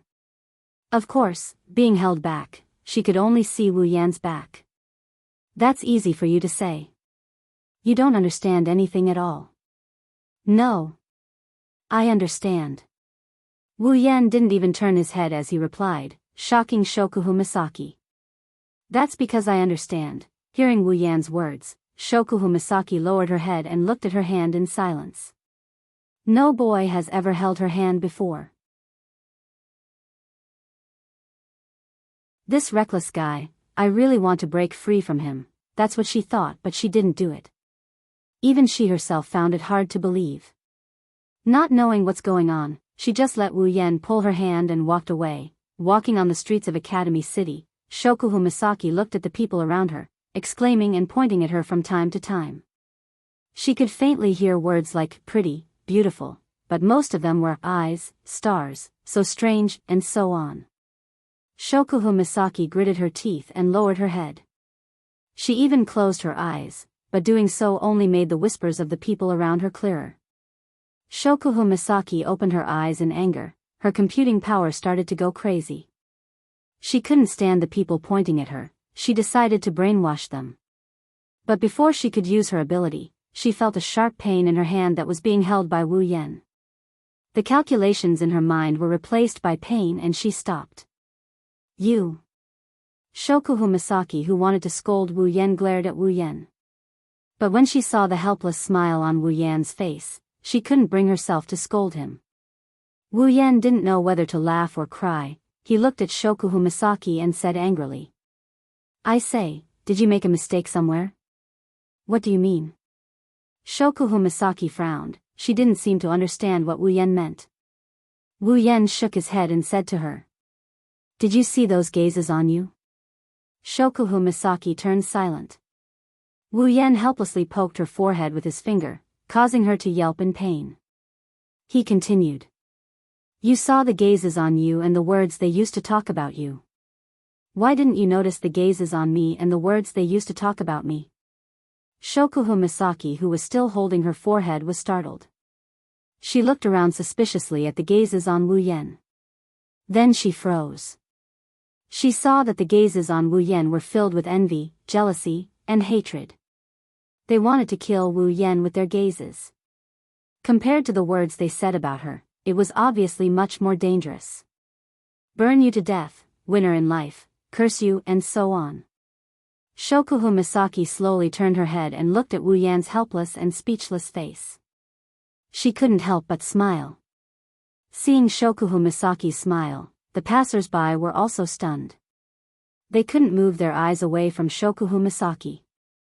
Seeing the infatuation in the eyes of the passers-by, Shokuhu Misaki's smile became even sweeter. Even Wu Yan, who was always surrounded by flowers, couldn't help but take a few glances at her. See, don't think the worst of everything. Wu Yan rolled his eyes at Shokuhu Misaki. Shokuhu Misaki raised her hand to cover her mouth and laughed.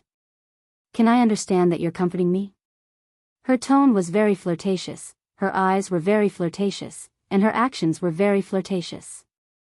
The passers-by looked at Wu Yan with fire in their eyes. Wu Yan's mouth twitched, looking at Shokuhu Misaki's obviously smiling eyes. Wu Yan kept telling himself in his heart, don't be angry, don't be angry, it's easy to hurt your body. Under the resentment of the passers-by and Shokuhu Misaki's vengeful smile, Wu Yan couldn't bear it anymore. He reached out his finger and poked it. Shokuhu Misaki quickly covered her forehead. It looked like she was hugging her head and squatting down, very cute. He pulled Shokuhu Misaki's hand and pulled her to his side. Shokuhu Misaki looked at Wu Yan who was standing next to her.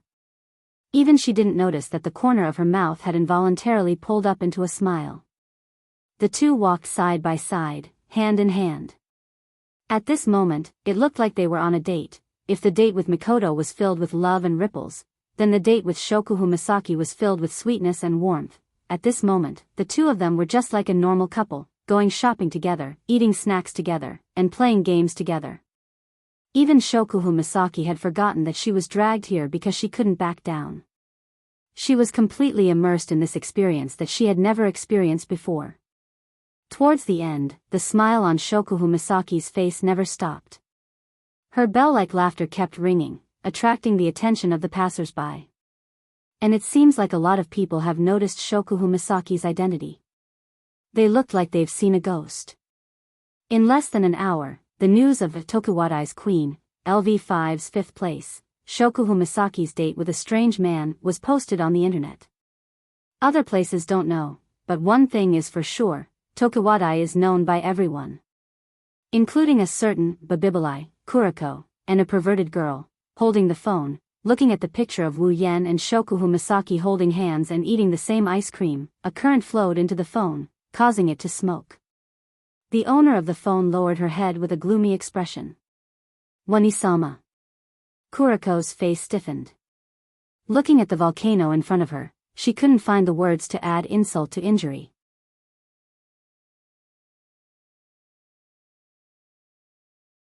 Chapter 184. Walking on the street, Wu Yan held a bag in each of his hands. Suddenly, he felt a chill on his back, causing him to shiver violently. He looked around in bewilderment as if trying to find the source of the danger. What's wrong? Shokuhu Misaki, who was holding Wu Yan's hand, of course felt Wu Yan shiver. She held an ice cream in her hand and looked at Wu Yan in confusion. Wu Yan scratched his head, knocked on his forehead, and exhaled. Nothing, it's probably an illusion. Shokuhu Misaki rolled her eyes at Wu Yan. You're being paranoid, are you still afraid of those subordinates? Wu Yan's face fell, he bitterly smiled. Well, who knows how they knew we were here, if I didn't run fast enough. Recalling the assortment of weapons in the hands of the supporters of the Queen's faction, even scissors, Wu Yan couldn't help but feel a chill run down his spine. You're right, how did they know we were here? Shokuhu Misaki frowned. She's good at scheming, subconsciously trying to figure out the answer to these questions. Wu Yan shrugged, he laughed. Who knows, maybe not just them, maybe the entire Tokuwadai knows we're here for a date. Wu Yan, who casually said this, got a bad premonition. Of course, the premonition came and went as quickly as it came. By the time Wu Yan reacted to it, it was already gone. Puzzled, Wu Yan touched his chest. Since he couldn't figure it out, he stopped thinking about it. He looked at Shokuhu Misaki, who was deep in thought. He reached out and poked her forehead. Shokuhu Misaki, who thought Wu Yan was going to poke her, almost screamed. Don't think about it, who cares what it is? It's not a life-threatening situation, why think so much? As he went on, his voice got weaker and weaker. Thinking about the tools in the hands of the girls that could humiliate him 100 times over, his mouth twitched. No, maybe I should think about it, this is definitely a life-threatening situation. Hearing Wu Yan's words, Shokuhu Misaki couldn't help but laugh. She was amused by Wu Yan's strange confession. Shokuhu Misaki probably didn't know that she smiled more today than she did in her entire life. Of course, excluding the fake smiles she used to deal with others. But after hearing Wu Yan's words, Shokuhu Misaki didn't think too much about it. She licked the ice cream in her hand and put it in front of Wu Yan's mouth, to let Wu Yan take a bite. They've done this countless times before. Looking at how intimate they are, if they were to tell others that this is their first meeting, out of 100 people, 100 would not believe it. Maybe, even the people involved wouldn't understand why. Walking on the street, Wu Yan suddenly stopped and looked at a building. His eyes seemed to be fixed on that building. He looked up at the signboard on the building and didn't say anything. What's wrong? Since Wu Yan didn't move, Shokuhu Misaki, who was holding his hand, couldn't move either. She followed Wu Yan's line of sight and she froze. You're not thinking of going in, are you? Shokuhu Misaki took a deep breath and asked with a smile. Of course, this smile was a bit forced. Wu Yan nodded without hesitation, his eyes almost lit up, his lips curled into a smile that made Shokuhu Misaki tremble in fear. Looks pretty good, let's go in and have some fun. Shokuhu Misaki looked at Wu Yan speechlessly. She seriously looked at the sign that says indoor swimming pool, her eyes filled with contempt towards Wu Yan. Even if I don't use my ability, I can guess what you're thinking. Shokuhu Misaki said. Wu Yan rubbed his nose and smiled. What's wrong with that? I don't even know how long it's been since I last swam. Shokuhu Misaki moved her face closer to Wu Yan's and asked suspiciously. Are you sure your real goal is to swim? Wu Yan curled his lips and asked directly. Then are you going or not? I'm going. Shokuhu Misaki puffed out her chest. This action undoubtedly made a well-developed part of her body even more dangerous, as if to emphasize it. Sitting on a stool, Wu Yan was wearing a pair of boxer shorts. Looking at the empty pool in front of him, he was speechless. Quoting Jusama's words, I don't want to squeeze in a pool with other men. She actually asked Wu Yan to book the entire swimming pool. Even though Wu Yan still has a lot of gold coins, but to book the entire swimming pool and disturb other people's enjoyment, Wu Yan of course wouldn't do it. But this place is quite big, there are quite a few swimming pools, so Wu Yan booked one of them. Wu Yan anxiously waited. Finally, the door to the changing room was pushed open. Jusama walked out from inside. The moment they came out, Wu Yan started rejoicing over the fact that he managed to book a swimming pool. If other guys were to see such a beautiful sight, I'm sure a lot of guys would break up tonight. Bikini. A very pure set of bikini. And it's leopard print. This leopard print bikini on Jusama, who is at least a grade D, has a beautiful figure, delicate face, long blonde hair and golden starry eyes. It couldn't be more compatible. It even gave Wu Yan the idea that this set of bikini was created just for her. Seeing the admiration in Wu Yan's eyes, Shokuhu Misaki couldn't help but feel a little proud. After all, when they met this morning, Wu Yan only praised her eyes, completely ignoring her charm. Now that Wu Yan is appreciating her beauty again, Shokuhu Misaki felt a sense of satisfaction. Of course, it's more like she's secretly happy. Wu Yan seriously looked at Shokuhu Misaki, finally fixing his eyes on the pair of big white rabbits in front of her chest. Shokuhu Misaki not only didn't feel shy, she even puffed out her chest, her pair of big white rabbits bouncing up and down. Wu Yan's eyes almost popped out of their sockets. Seeing Wu Yan's expression, Shokuhu Misaki charmingly smiled, and said in a sweet voice, Do you want to touch it? The cold and tender voice made Wu Yan's heart skip a beat. He immediately became vigilant. This chick is not that easy to take advantage of, she must be planning to play with me again. Thinking about this, Wu Yan didn't realize that he's already taken advantage of her more than enough. For example, eating the same ice cream as her. What are you up to now? Wu Yan looked at Shokuhu Misaki with vigilance. He asked cautiously. His fearful look made Shokuhu Misaki smile. In order to prevent Shokuhu Misaki from coming up with any ideas, Wu Yan quickly said, Okay, don't talk so much, let's go swim. After saying that, he directly pulled Shokuhu Misaki's hand and walked towards the swimming pool, making Shokuhu Misaki's little plan die in her stomach. She had no choice but to give up and be dragged into the water. Wu Yan, who was immersed in playing with the water, didn't know. In fact, while he was having fun, danger has already arrived. At the entrance of the indoor swimming pool, at this time, there are two guests. Both of them are wearing Tokuwadai school uniform. One is a girl with short brown hair, the other is a girl with pink twin ponytails. It's Mikoto and Kuriko. That's right, Yen is here.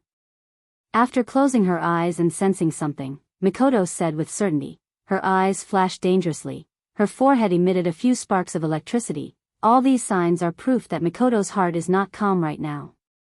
Kuriko, who should be gloating and kicking Mikoto when she's down, is cowering behind Mikoto, looking at Mikoto's reaction. Her body involuntarily trembled. After spending so much time with her sister, how could Kuriko not know that her sister is going to make a big scene today, if she bumps into her? Thinking of the consequences, Kuriko laughed dryly and muttered, "Woo woo." Kuriko doesn't dare to eat when Isama's whipping this time.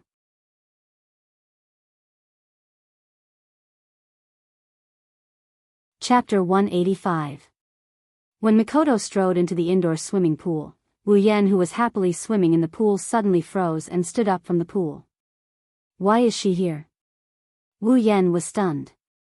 If Mikoto can sense his electromagnetic field with the same ability, Wu Yan can also sense Mikoto's presence. In Wu Yan's perception, Mikoto is here. What? Why is she here? Shokuhu Misaki stopped swimming and looked at Wu Yan in confusion. Who's here? Why do you have such a big reaction? Looking at Shokuhu Misaki's starry eyes, Wu Yan felt a headache coming on. If these two meet, it's not going to end well. Seeing Wu Yan's expression, Shokuhu Misaki seemed to have understood something. She raised her eyebrows and said, "It can't be." Wu Yan laughed awkwardly. Just as his guilty laughter sounded, a burst of beep beep beep sound entered their ears from not far away. Wu Yan froze. Looking at Wu Yan and Shokuhu Misaki in swimsuits, Mikoto lowered her head. Her bangs covered her eyes, everything above her nose was shrouded in shadow. From time to time, her body would emit sparks of electricity. An aura like a volcano on the verge of eruption rose from her body. Kuriko tilted her body and looked at Wu Yan in the pool at a 45-degree angle. She looked at him with contempt and disdain, as if she was looking at a scum. Listening to the beep beep beep sound, Wu Yan really didn't want to look back. But if he really did that, then he might really be a scum. He looked at Mikoto helplessly. Misaka-san, I didn't expect to meet you here. What a coincidence. Wu Yan, who was about to say something, was interrupted by this sweet voice. Before he could react, he felt his arm being hugged tightly. A very soft and comfortable feeling spread through his body. By the time Wu Yan reacted, Shokuhu Misaki was already lying on top of him. Wu Yan slapped his forehead and sighed. Shokuhu Misaki must be using him to amuse Mikoto. Sure enough, seeing Shokuhu Misaki hugging Wu Yan's arm intimately, Mikoto couldn't hold back anymore and exploded. You! Mikoto's angry voice came out of her mouth.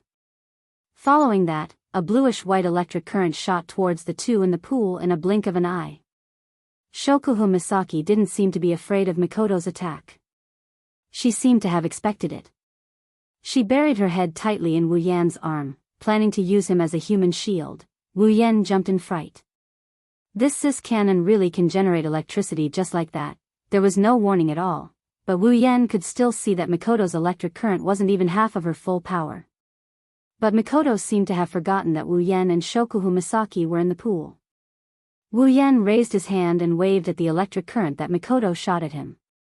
As if he was summoning something, the electric current accelerated, gathered together and hit Wu Yan's hand before disappearing. Putting down his raised hand, Wu Yan looked at Mikoto and said helplessly.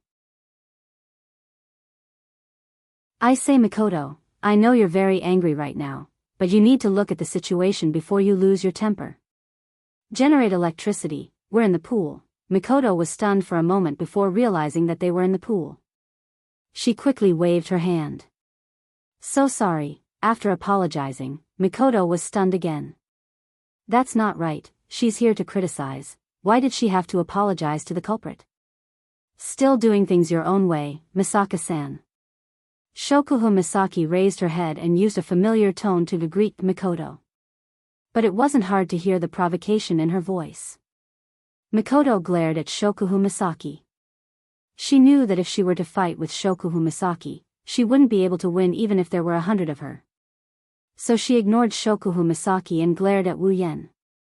Why are you with her? Mikoto pointed at Shokuhu Misaki and shouted at Wu Yen. She invited me. Wu Yan's answer was simple and concise. She invited you? Mikoto glanced at Shokuhu Misaki, who was covering her mouth with her hand, and turned to Wu Yen. She narrowed her eyes and her tone turned unpleasant. So you went on a date with her? How did you know? Wu Yen flinched as he looked at Mikoto in surprise. Mikoto raised her tightly clenched fist when she heard him. How did I know? Of course I know. Not just me, the entire Tokuwadai knows that you're going on a date with the fifth. The entire Tokuwadai knows? Not only Wu Yen, even Shokuhu Misaki was stunned. They didn't expect that in less than half a day, the entire Tokuwadai knows about their relationship. Yeah, everyone knows. Mikoto forced a smile, but her voice sounded like she was gnashing her teeth. She looked at Wu Yen with tears in her eyes. Why are you going on a date with this woman? Misaka-san, how can you say that? Shokuhu Misaki hugged Wu Yan's arm and rubbed her face against Wu Yan's hand. Mikoto was furious. Isn't it normal to go on a date with your boyfriend? Boyfriend. Mikoto yelled. She couldn't believe the two hugging each other. Kuriko, who was playing the background role, laughed. That scum actually has a relationship with the person that Wanisama hates the most. Now, that scum can't touch Wanisama anymore. That's what she thought in her heart. Young lady, touch what? You've already turned black. Seeing Mikoto's dazed expression, Shokuhu Misaki laughed happily. But then she felt a sharp pain in her forehead. Wu Yen retracted his hand that was about to poke Shokuhu Misaki's forehead and rolled his eyes at her. Can you please do me a favor and stop provoking me? Shokuhu Misaki grunted in dissatisfaction and turned her head away. But she didn't say anything else. She seemed to have heard Wu Yan's words. Mikoto, who was familiar with her, was surprised. Well, Mikoto, you know her surname. Don't listen to her nonsense. Today is the first time we met. Wu Yan's explanation didn't make Mikoto feel better. Instead, it made her even angrier. She pointed at Wu Yan. Mikoto was so angry that her body trembled. She stomped her feet on the ground. First time we met and you went on a date. You can't help it. Wu Yan pretended to be wronged. He acted like he was the biggest victim in the world. Instead of admitting his mistake, he blamed Mikoto. Mikoto, you didn't want to go on a date with me. I can only find someone else. You scum want to go on a date with Wanisama? Don't even think about it. Hearing Wu Yan's words, Kuriko suddenly jumped out and yelled. But before she could finish, Mikoto punched her on the ground. She went silent. Mikoto looked at Wu Yan. Her face was completely red. You know, with Kuriko around, I couldn't find a chance. That's why you can't blame me. Wu Yan said. His ability to twist facts has reached the point of perfection. Mikoto gritted her teeth. She glanced at Shokuhu Misaki and then glared at Wu Yan. Even if you wanted to go on a date, you could have gone for Chuju. Even if there's no Chuju, you could have gone for Ikaros or Astria. Why her? Shokuhu Misaki didn't mind Mikoto's words. Instead, she focused on something else. Chuju? Ikaros? Astria? Who's that? Shokuhu Misaki's last sentence was directed at Wu Yan. Obviously, she was asking him. Wu Yan shrugged and looked at Shokuhu Misaki. Someone important. Someone very important. Shokuhu Misaki didn't ask anymore. She silently memorized the 3 names. With her means, it's not surprising that she can find out something. Once again, Shokuhu Misaki didn't notice that she was starting to pay attention to this stranger she just met today.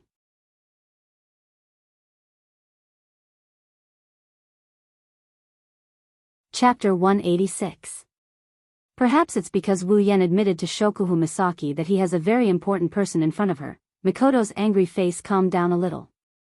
In any case, you need to leave that woman. She's not as simple as you think. You won't even know when she's going to sell you off. Wu Yan of course understands why Mikoto would say that. Indeed, with Shokuhu Misaki's ability, if she really wants to sell someone off, the other party might even help her count the money. Mikoto is also reminding Wu Yan. With Shokuhu Misaki's methods, she's the one who eats the most. Mikoto has been dealt with by her many times, that's why she hates Shokuhu Misaki so much. It's just that it's not Mikoto's personality to speak ill of others in broad daylight. That's why she changed it to not simple. Actually, she's just worried that Wu Yan might be manipulated by her. Of course, Wu Yan won't be manipulated. Otherwise, he wouldn't have accepted Shokuhu Misaki's invitation to visit her territory despite knowing her background. The main reason is because he has the same ability as Mikoto, immune to Shokuhu Misaki's manipulation. That's why he dared to visit her. As the ace of Tokuwadai, Misaka-san's words are really rude. Shokuhu Misaki of course knew what Mikoto was trying to imply. After all, she was planning to control Wu Yan to attack Mikoto. That's why she invited Wu Yan to visit her. Mikoto didn't hold back. It's not like this is the first time you've used this method. Isn't this rude? Are you afraid of being scolded? I don't care what you plan to do, Shokuhu Misaki. If you dare to hurt the people around me, I won't forgive you. Shokuhu Misaki narrowed her starry eyes and looked back at Mikoto without a care. I'm the one who wants to scold you, Misaka-san. Don't you think it's rude to suddenly intrude on someone's date? Mikoto laughed. Her laughter was so sarcastic that it surprised Wu Yan. At the same time, he sighed.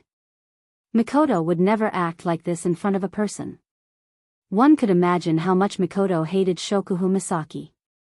Get involved in your date? Didn't you hear it just now? Yen only went on a date with you because I didn't get to go on a date with him. You're just a backup. Misaka, since you've already said that you didn't get to go on a date with Yen, then please leave. Don't disturb our date, we still have to swim, you. Mikoto clenched her teeth and shouted, I can do it now. So she wanted to go on a date with Yen. The one who should leave is you. Oh. Is that so? Shokuhu Misaki rested her face on Wu Yan's shoulder, rubbing her chest against Wu Yan's as she spoke seductively to Wu Yan. Hey, little Yen, what do you say? Let little Xian go on a date with you, what do you think? Wu Yan felt goosebumps all over his body. Even though Shokuhu Misaki was speaking so close to him, her warm scent was all over his face, and her body was rubbing against his body, making him feel all kinds of pleasure. But the nickname between little Yen and little Xian is really, don't mess around. Wu Yan glared at her. Even though Shokuhu Misaki is very seductive, Mikoto is his rightful partner. If he angered her, he would be in trouble. Unfortunately, Shokuhu Misaki seemed determined to fight with Mikoto for this time. Not only did she not listen to Wu Yan, she raised her arms and wrapped them around Wu Yan's neck, pressing her plump breasts against Wu Yan's chest. Little Yen, just say it. Shokuhu Misaki's voluptuous body wriggled in front of Wu Yan. She slowly moved her face closer, as if she was going to kiss him in the next second. It was very seductive. Shokuhu Misaki's seduction made Wu Yan explode with pleasure, but Mikoto wasn't. Seeing Shokuhu Misaki rubbing her chest, from Mikoto's perspective, against Wu Yan's body, Mikoto's temper flared up. She stood by the pool and shouted. Yen! Say it. You want to go on a date with that woman?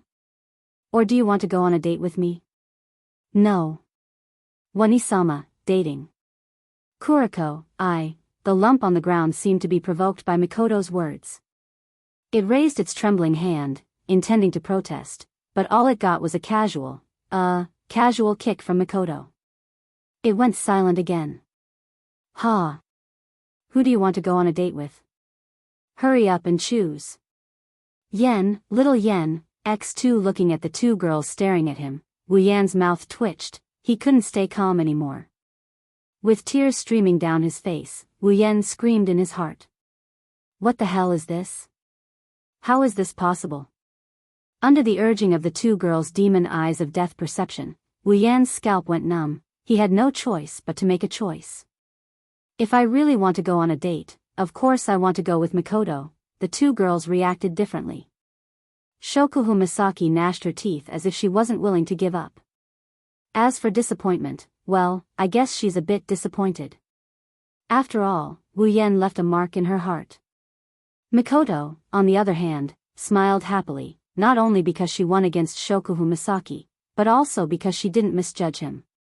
In the end, Wu Yan may be a playboy, but he's not the type to abandon women. Shokuhu Misaki retracted her hand from Wu Yan's neck and said with dissatisfaction, I didn't expect your taste to be so bad. You'd rather choose that flat-chested girl than me. Mikoto's smile froze. She couldn't help it. Shokuhu Misaki's words were too sharp. It hit her where it hurts the most. Wu Yan shrugged and smiled. Well, Mikoto is my woman, of course I'd choose her. Hearing this, Mikoto's frozen face trembled again. A wave of redness spread from her neck to her entire face, and smoke almost came out. Oh. Is that so? Shokuhu Misaki paused for a moment, then returned to normal. She felt a little disappointed, but it was only for a moment. Wu Yan nodded calmly, then he laughed a little weirdly. Also, dating with Mikoto, you can do a lot of interesting activities, Yen. How could Mikoto not know what Wu Yan is talking about with that weird laugh and those words that seem to have a deeper meaning? She's experienced it herself. Recalling their last date, the scene at the cinema, Mikoto blushed and stuttered. Her mouth opened and closed but she couldn't say anything. Shokuhu Misaki isn't a simple-minded person, so of course she knew what Wu Yan was referring to. In addition to Mikoto's reaction, Shokuhu Misaki was stunned. You guys. Have you already? Shokuhu Misaki's meaning was obvious. She was asking if Wu Yan and Mikoto had already done it. No. That's not it. Mikoto took 2 steps back. Smoke was coming out of her head. She glared at Wu Yan, cursing in her heart. This bastard, he actually said it out loud, so embarrassing. Shokuhu Misaki looked at Mikoto's red face in disbelief, then looked at Wu Yan. A thick sense of jealousy rose from her heart. She still remembers how Wu Yan stood up for Misaka Mikoto in front of her, claiming that Mikoto wouldn't participate in her game, saying that her stage isn't here. She still remembers how everyone used to hate her eyes, seeing her as a monster, but from Wu Yan's mouth, they became a pair of beautiful eyes. She still remembers how Wu Yan helped her to correct her point of view towards the people who gave her pointers. He also helped her to correct her point of view. She still remembers holding hands with Wu Yan, eating the same ice cream with Wu Yan, laughing together, playing together. Today, for Shokuhu Misaki, is no doubt different, but the person who made all of this happen is the other half of Mikoto, the person she thought was her rival. Really, all the beautiful things will leave me. While thinking so, Shokuhu Misaki looked at the flustered Mikoto with a flushed face. She gritted her teeth and grumbled in dissatisfaction. Such a bland taste, yet you like this body. Am I not as good as her?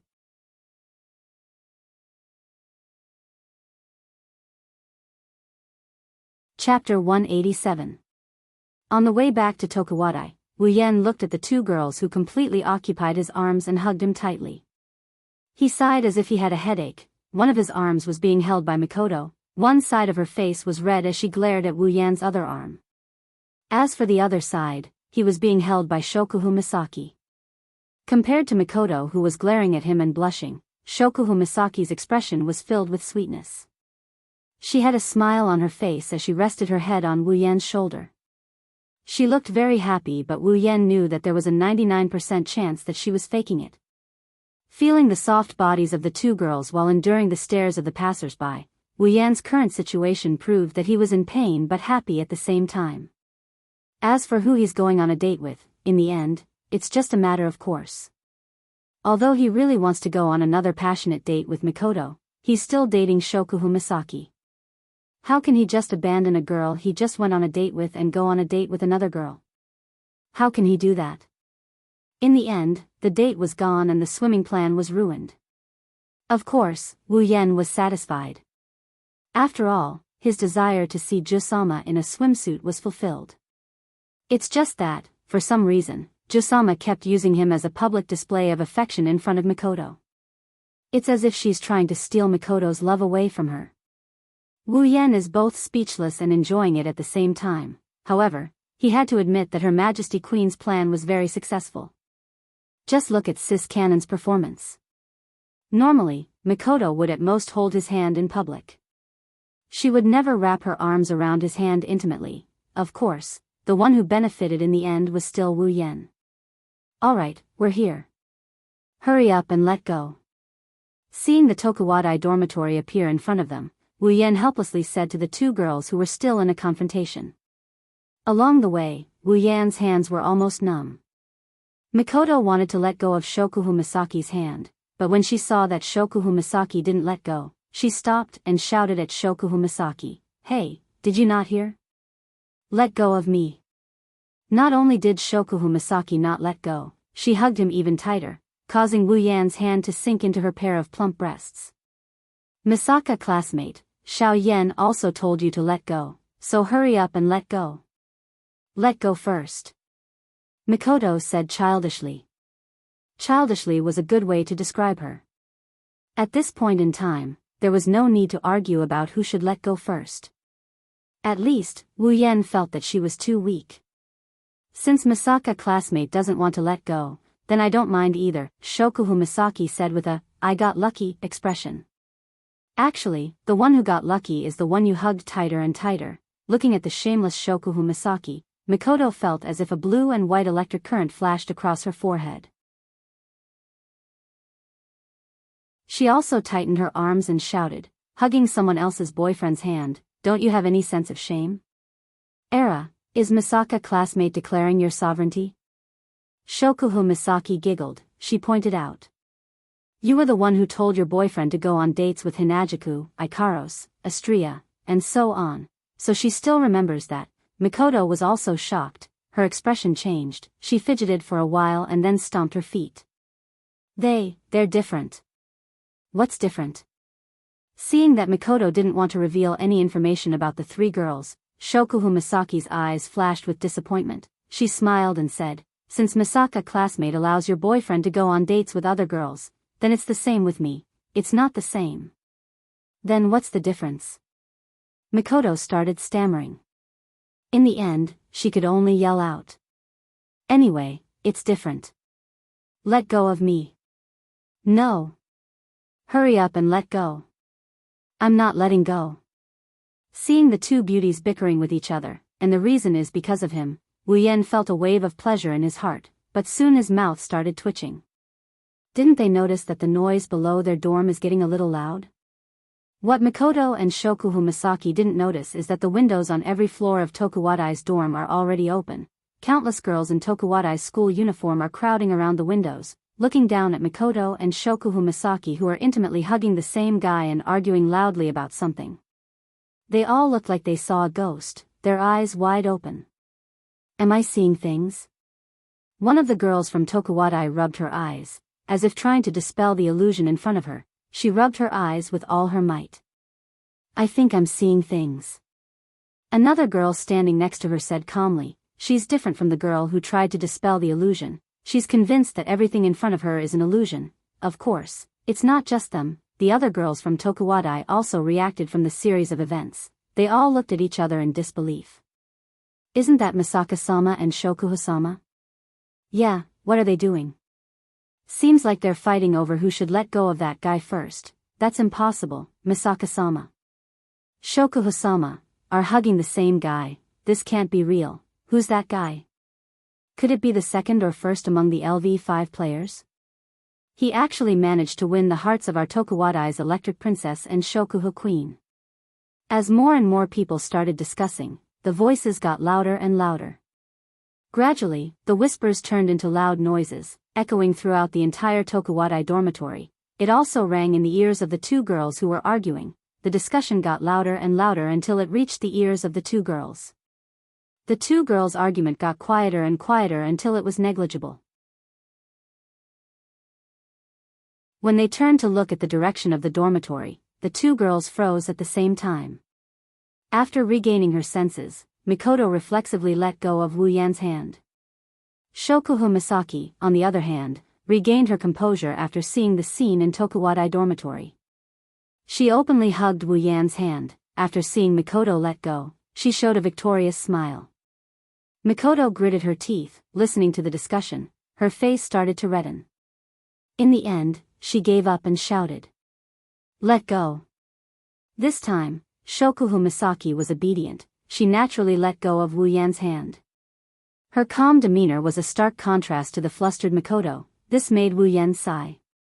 But soon, his expression started to become unnatural. If that guy can win the hearts of Misaka-sama and Shokuhu-sama, what right does he have? That's right, he's not handsome, and he doesn't look like he's LVL 5. I really don't know why the two girls are arguing over him. I think he used despicable means to win their hearts.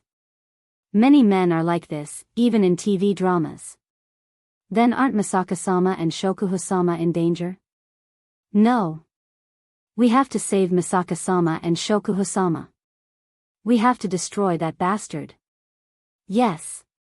We have to come up with a plan, we have to do it secretly. The more Wu Yan listened, the more cold sweat poured down his back. Seeing the Tokuwadai girls about to rush down, he quickly said to the two girls, "Since you're here, I'll take my leave first, that's all." Without waiting for the two girls to reply, he left a trail of smoke behind him and disappeared without a trace. The two girls froze for a bit before they came to their senses. They looked at each other before Mikoto snorted and left. Shokuhu Misaki stood there looking at Wu Yan's back as he left. Then, she looked at Mikoto, who just entered the dormitory. Her lips curled into a smile as she mumbled to herself. We'll meet again." On the other side, by the pool of an indoor swimming pool, a certain black and white ponytailed girl was lying on the ground, her eyes rolled back, her body twitched from time to time. She didn't struggle for a long time, she had been completely forgotten by them.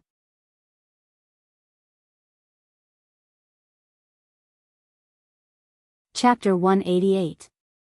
Without using his strength, Wu Yan ran as fast as he could and left the Tokuwadai dormitory that was no different from hell to him now. Until he could no longer see a corner of the Tokuwadai dormitory, Wu Yan slowly stopped running and looked back. After confirming that no one was chasing him, Wu Yan sighed in relief and wiped the cold sweat on his forehead. When he saw Super Cannon and Majin before, Wu Yan thought that the girls in Tokuwadai should be the kind of girls from rich families.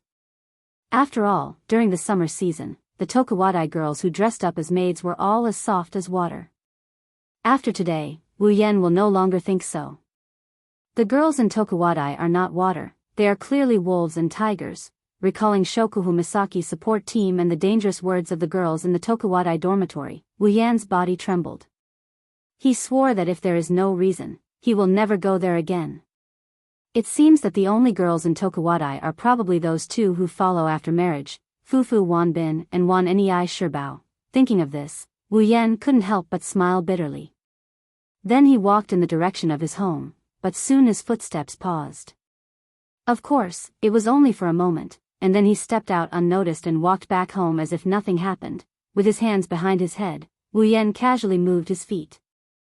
If one were to look closely, they would notice that Wu Yan is purposely avoiding places with a lot of people. He's trying his best to go to places with less people. With Wu Yan's deliberate actions, the surrounding pedestrians became fewer and fewer. In the end, there were not many pedestrians around.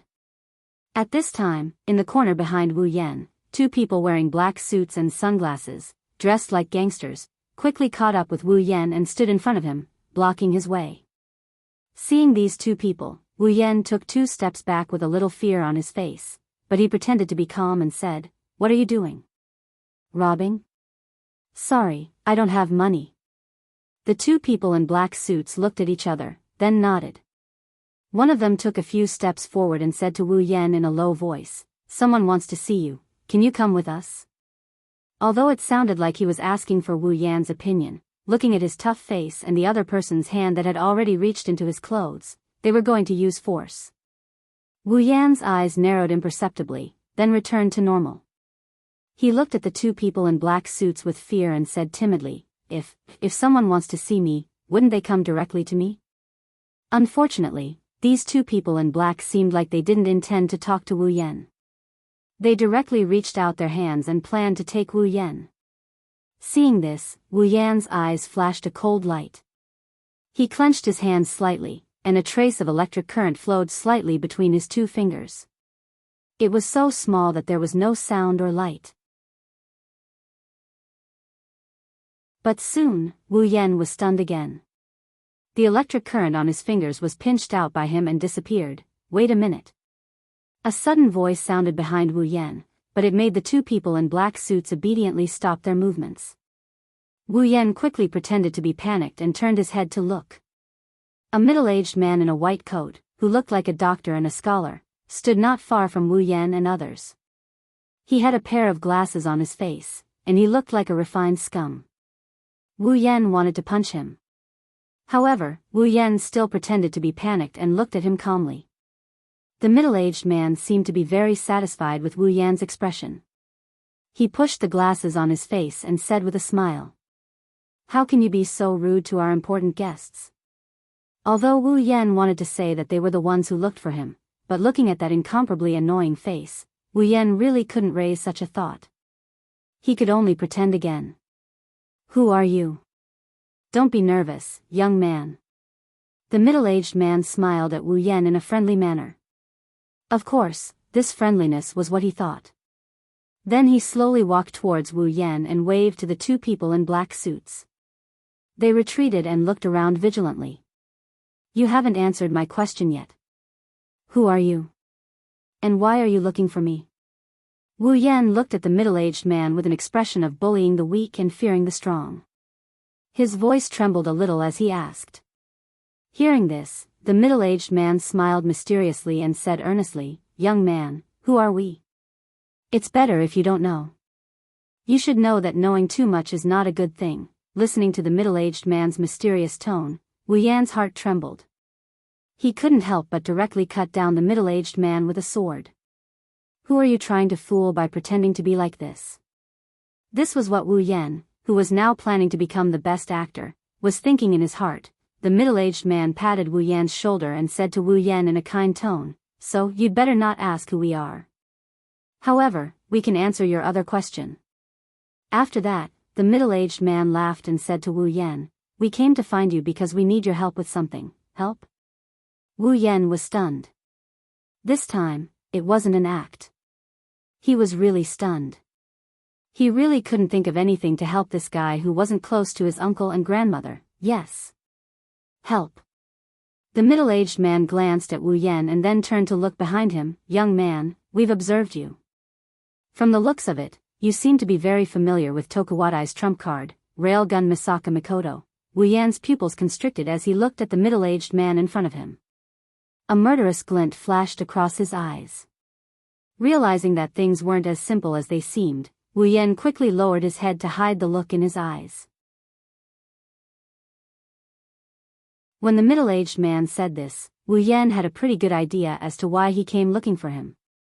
In the middle-aged man's eyes, Wu Yan's reaction was probably due to the fact that his whereabouts were known to others.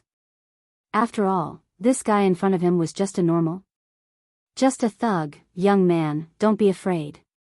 We won't do anything to you," the middle-aged man said with a smile, as if he already had victory in his hands. "As long as you do us a small favor, it'll be fine.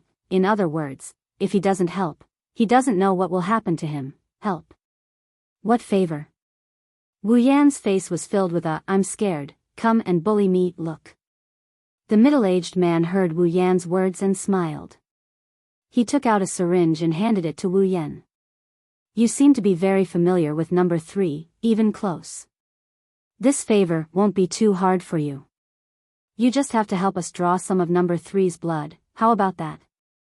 "As expected, really? Just that? You won't make things difficult for me?" Wu Yan hesitated. Of course, the other meaning was that he was tempted.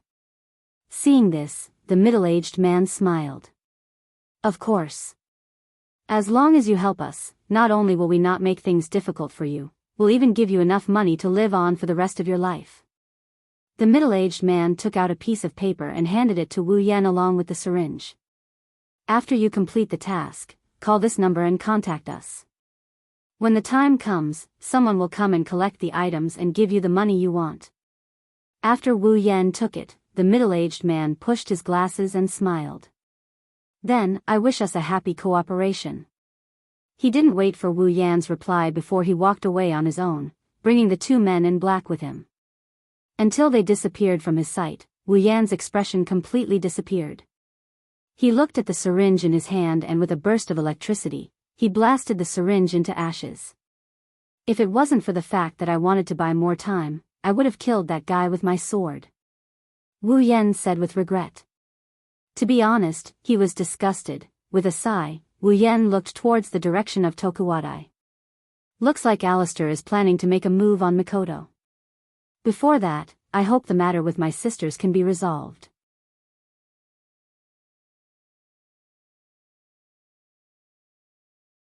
Chapter 189. Academy City, School District 7, Wu Yan's home. In the bathroom, Wu Yan laid in the bathtub, allowing the water to splash over his body as he bathed himself. Rubbing the bio-containment device that he would wear even when taking a bath, Wu Yan sighed. He raised his head and washed his face with a troubled look. As more and more sisters are saved by him, it's getting harder and harder to save the rest. Many nights, Wu Yan would return empty-handed after going to the research facility where the sisters are kept. Tonight is also a night where he returned empty-handed. Flinging the water off his face, he stared at the bio-containment device on his wrist. Wu Yan couldn't help but rub his hand against it as he mumbled. Just a little more. Suddenly, the bathroom door opened and a figure walked in, startling Wu Yan. Who is it? Wu Yan looked over. Wu Yan's eyes almost popped out of their sockets when he saw who it was. Ikaros.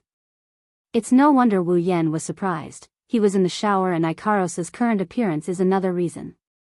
She was completely naked, with only a towel barely covering the area below her chest and the area above her thighs. Ikaros was clutching the edge of the towel in front of her. Her hair that was originally tied into two ponytails had already been let down, and her pretty face was flushed red. She's extremely seductive. Wu Yan stared at Ikaros in disbelief. He didn't expect Ikaros to appear in front of him like this in the middle of the night. Doesn't she know he's in there? Ikaros, you're not asleep yet? Wu Yan gulped and tried to change the topic. It's normal for him to ask this since Wu Yan just came back from the research facility where the sisters are kept. It's already midnight and Chuju and Astria are already asleep. Master. Ikaros is also embarrassed. Her usually expressionless face is now blushing. He knows that Ikaros's emotions aren't as slow as they used to be, but this look of hers almost blinded him. Afraid he'll turn into a wolf, Wu Yan turned his head and stuttered. Ikaros, do you want to take a shower? Just wait a little longer, I'll be done soon. And no. Ikaros whispered so softly that if there's any noise in the room, you won't be able to hear it. Ikaros. I'm here to look for Master. Look for me? Wu Yan tilted his head and said helplessly. Even if you want to look for me, you have to wait until I'm out. Ikaros lowered her head. In the misty bathroom, her skin looked like it was covered by a veil. Wu Yan couldn't help but stare at her. But. Ikaros took 2 deep breaths and raised her red face. She said shyly but firmly. But, Ikaros wants Master to be happy. Wu Yan almost fell head first into the bathtub. When Ikaros said happy, he's pretty sure it's not just any ordinary happiness. Combined with their previous conversation and Ikaros' current state, Wu Yan finally understood why Ikaros would appear here in the middle of the night. Ikaros. Wu Yan exhaled slowly to calm his heart. He smiled bitterly. Why now? Ikaros looked a little disappointed. Wu Yan was sure she was really disappointed. Because Master once said that he wanted Ikaros to do happy things for Master, but Master never did. Wu Yan understood. Indeed, it's been a while since he said he wanted to have fun with Ikaros. Wu Yan also didn't do anything. After all, there's still the president at home. Could it be that Ikaros knew what he was worried about and chose to come here in the middle of the night when Chuju was asleep? Wu Yan's heart fluttered. The so-called right time, right place, right people, there's nothing more suitable than now. Seeing Wu Yan stunned, Ikaros lowered her head again. Her face was full of disappointment. If this expression appeared on the face of the old Ikaros, it'd be inconceivable. Master, you don't like it? Ikaros mumbled. Her tone carried an indescribable sense of loss. Wu Yan felt a stab of pain in his heart when he heard that. He quickly replied. I like it. Of course I like it, why wouldn't I like Ikaros? Master. Ikaros's eyes flashed with joy. She looked up at Wu Yan with anticipation. Then, Master, can I? Hearing Ikaros's words, Wu Yan felt like his heart was flying away. Even his body started to float. Once upon a time, girls never came to his door. He had to look for them himself and he wasn't sure if he could find them. Sizing up Ikaros's body, he didn't push her down but he's touched her body countless times. Wu Yan's mouth started to dry up. Ikaros is too tempting. Wu Yan stood up from the bathtub. Ikaros was a little surprised. She blushed as she looked at Wu Yan approaching her. Her heart started to pound. This strange state of the energy furnace only appears when she's facing her master. Ikaros didn't know if it's malfunctioning or not but she didn't hate it. In this short amount of time, Wu Yan was already in front of Ikaros. He raised his hand and rubbed it against her smooth little face. Seeing Ikaros's shy look, Wu Yan felt a wave of satisfaction. Of course, this satisfaction quickly turned into dissatisfaction. 5 fingers brushing against Ikaros's cheeks, Wu Yan smiled and his hand slowly moved down. As Wu Yan's hand got closer and closer to her chest, Ikaros's heart started to beat faster. She quickly closed her eyes and enjoyed the foreplay before the transformation. Finally, Wu Yan's hand reached its destination. He lightly pressed on Ikaros's ample bosom and his hand sank in. His hand even slipped and ended up between Ikaros's pair of white bunnies and got caught between them. You. Ikaros bit her lips. She didn't know why, but a strong thought made her want to stop herself from making any sound. With one hand sliding between her 2 white bunnies, Wu Yan sighed. So smooth. Ikaros turned her head away. She heard Wu Yan's voice and felt a little shy. This made Wu Yan laugh happily and evilly. Wu Yan kept repeating the action of caressing her. He felt like even if he caressed her for the rest of his life, he wouldn't be satisfied. He kept caressing her until he couldn't satisfy himself with one hand. Then, he raised his other hand and cupped Ikaros's twin peaks. He started massaging them with either heavy or light strokes. Master. Under Wu Yan's actions, Ikaros's skin got redder and redder. She opened her eyes, her indigo eyes rippled like water, telling Wu Yan that Ikaros is aroused. With a heavy squeeze, his hands sunk into Ikaros's white bunnies. Ikaros couldn't help but raise her head and let out an ah. Her voice was very pleasant to the ears.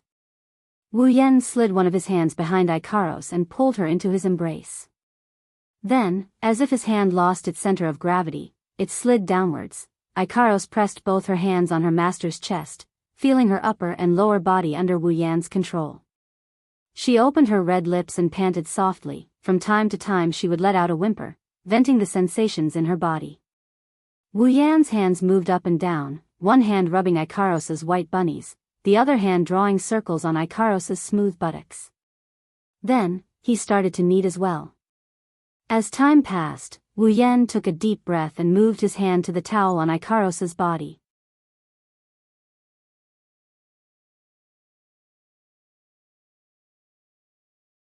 Chapter 190. Master. Ikaros felt a little uneasy after exposing herself to her master.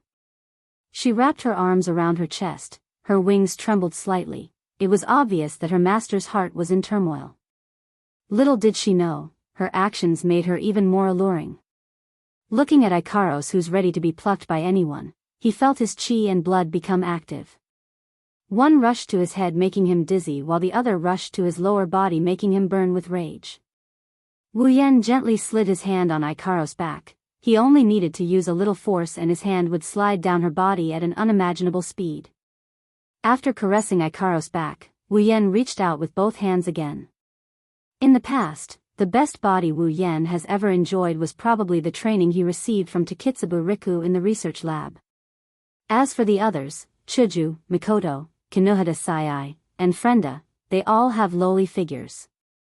Only Takitsubu Riku's figure is considered voluptuous. Of course, now that the record has changed, Wu Yan felt that if he doesn't summon another character, other than Astria, Ikaros' body would be the most attractive to him. In just a short while, Wu Yan already felt his mouth dry up. He couldn't help but hold up Ikaros' face and lean down to kiss her. You. Ikaros whimpered in disbelief. Her eyes widened as she stared at Wu Yan's face. Her eyes softened and she closed her eyes to enjoy the sensation of their tongues intertwining with each other. His tongue moved freely inside Ikaros' small mouth, every nook and cranny was under his control. Then, he rolled up Ikaros' small tongue and tasted it carefully. His hands didn't stay idle either. He occupied one territory after another on Ikaros' smooth body, including her wings. Wu Yan focused on caressing them. Finally, he reached his hand towards the center of Ikaros' thigh and pressed it there. With a light hook of his finger, Ikaros groaned and opened her eyes. Her eyes were filled with panic at Wu Yan's actions. But this time, Wu Yan was already going all out. You. Under Wu Yan's assault, Ikaros couldn't hold back her moans anymore. Even though her mouth was occupied by Wu Yan, she still let out a whimper. Gradually, as Wu Yan's movements intensified, Ikaros' body started to move along with Wu Yan's movements. Her body moved up and down, her pair of plump breasts shook violently. Leaving Ikaros' lips, he sucked the thread that came out of her mouth into his mouth. He watched as Ikaros' pair of big white rabbits swayed up and down in front of him. The two little pink pearls drew up and down arcs, making him stop breathing for a bit. Taking a deep breath, Wu Yan couldn't help but move his mouth closer, sucking on one of Ikaros' plump breasts. Ah! Ikaros moaned, her hands didn't know what to do. She hugged Wu Yan's head that was buried in her chest and raised her head. Her soft moans were endless. Master. Ikaros clenched her teeth, her breathing became very rapid. Because of Wu Yan's finger, Ikaros' body was still moving up and down. Master, you, softer. Ikaros didn't even think about it and said this sentence out loud. The current Ikaros, that outstanding computing ability of hers has long been lost because of Wu Yan. His tongue licked Ikaros' plump breasts, causing her to moan again. Only then did Wu Yan smile mischievously and move away from the pair of big white rabbits. Taking his finger out of Ikaros' body, Wu Yan raised his shining hand and stuffed it into Ikaros' mouth without hesitation. You. Ikaros subconsciously licked Wu Yan's finger that was in her mouth. When that strange taste spread to her taste buds, Ikaros didn't know why, but she shyly tried to move away from Wu Yan's finger. Too bad, Wu Yan hugged her tightly. Ikaros couldn't leave. She could only close her eyes and let Wu Yan's finger play with her tongue, savoring her own taste. Good girl. Wu Yan nodded in satisfaction and kissed Ikaros on the forehead. This is the good thing about Ikaros, she's very obedient. When Ikaros' skin turned pink, Wu Yan waved his hand and lifted Ikaros up and placed her on top of his body. Ikaros, it's going to be a little painful, bear with it. Wu Yan said softly, at the same time waves of excitement spread out in his heart. Finally, Ikaros is going to be his woman. Master. Ikaros hugged Wu Yan's neck, feeling her lower body being pressed against. Her heart was violently trembling but she still opened her mouth. Ikaros, don't be afraid of pain. Wu Yan smiled and hugged Ikaros' lower body. After adjusting the position, he fiercely pressed down and with a loud crack, it penetrated Ikaros' body. You. Ikaros clenched her fists and she frowned. The pain caused her legs to stiffen. She wrapped her arms around Wu Yan's body and she didn't dare to move anymore. Since Ikaros didn't dare to move, Wu Yan naturally can't move either. Even if it's Ikaros, this is her first experience and it's very easy to hurt her. If he doesn't control it well at this time, it will bring unimaginable harm to Ikaros. Wu Yan, who only has tenderness for Ikaros in his heart, has long forgotten about the magical recovery items in the system and the automatic recovery system on Ikaros' body. After the pain passed, Ikaros' heart was filled with a great sense of happiness and a heavy sense of loss. Maybe this is what they call worrying about personal gains and losses.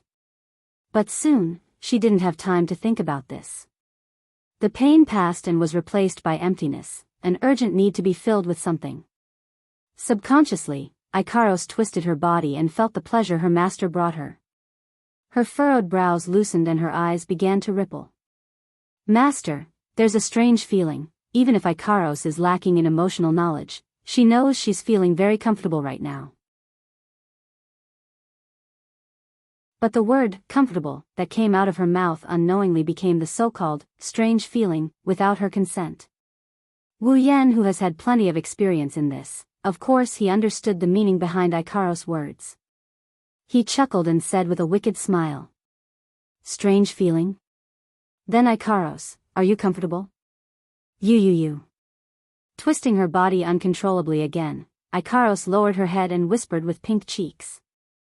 Yes, master, Ikaros, it's comfortable. Wu Yan also narrowed his eyes, too pleasurable to the point of speechlessness. Feeling the pressure from Ikaros' lower body, Wu Yan couldn't help but move. Once he moved, it got out of hand. Ah. Ikaros' body swayed up and down, her whole body hung on Wu Yan's body. She started moaning loudly, no longer suppressing her voice. Ah. Master. Ikaros raised her head and moaned at the same time. Master. Ah. Are you happy? Yes, of course. Wu Yan panted and stood up. He skewered Ikaros on his body like a barbecue, eliciting a loud moan from her. At the same time, he tossed her body up and down, enjoying himself. I'm very happy, that's great. Ikaros closed her eyes, 2 lines of tears flowed down her cheeks. These are tears of joy. Master is very happy. Ah. Ikaros is also very happy. Wu Yan grinned and rubbed Ikaros' head. He rubbed his face against Ikaros' wings before he continued to toss her around. He listened to her soft panting and moaning as he did so.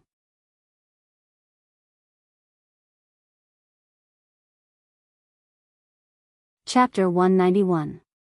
In the bathroom, Ikaros' seductive moans are still echoing in the room.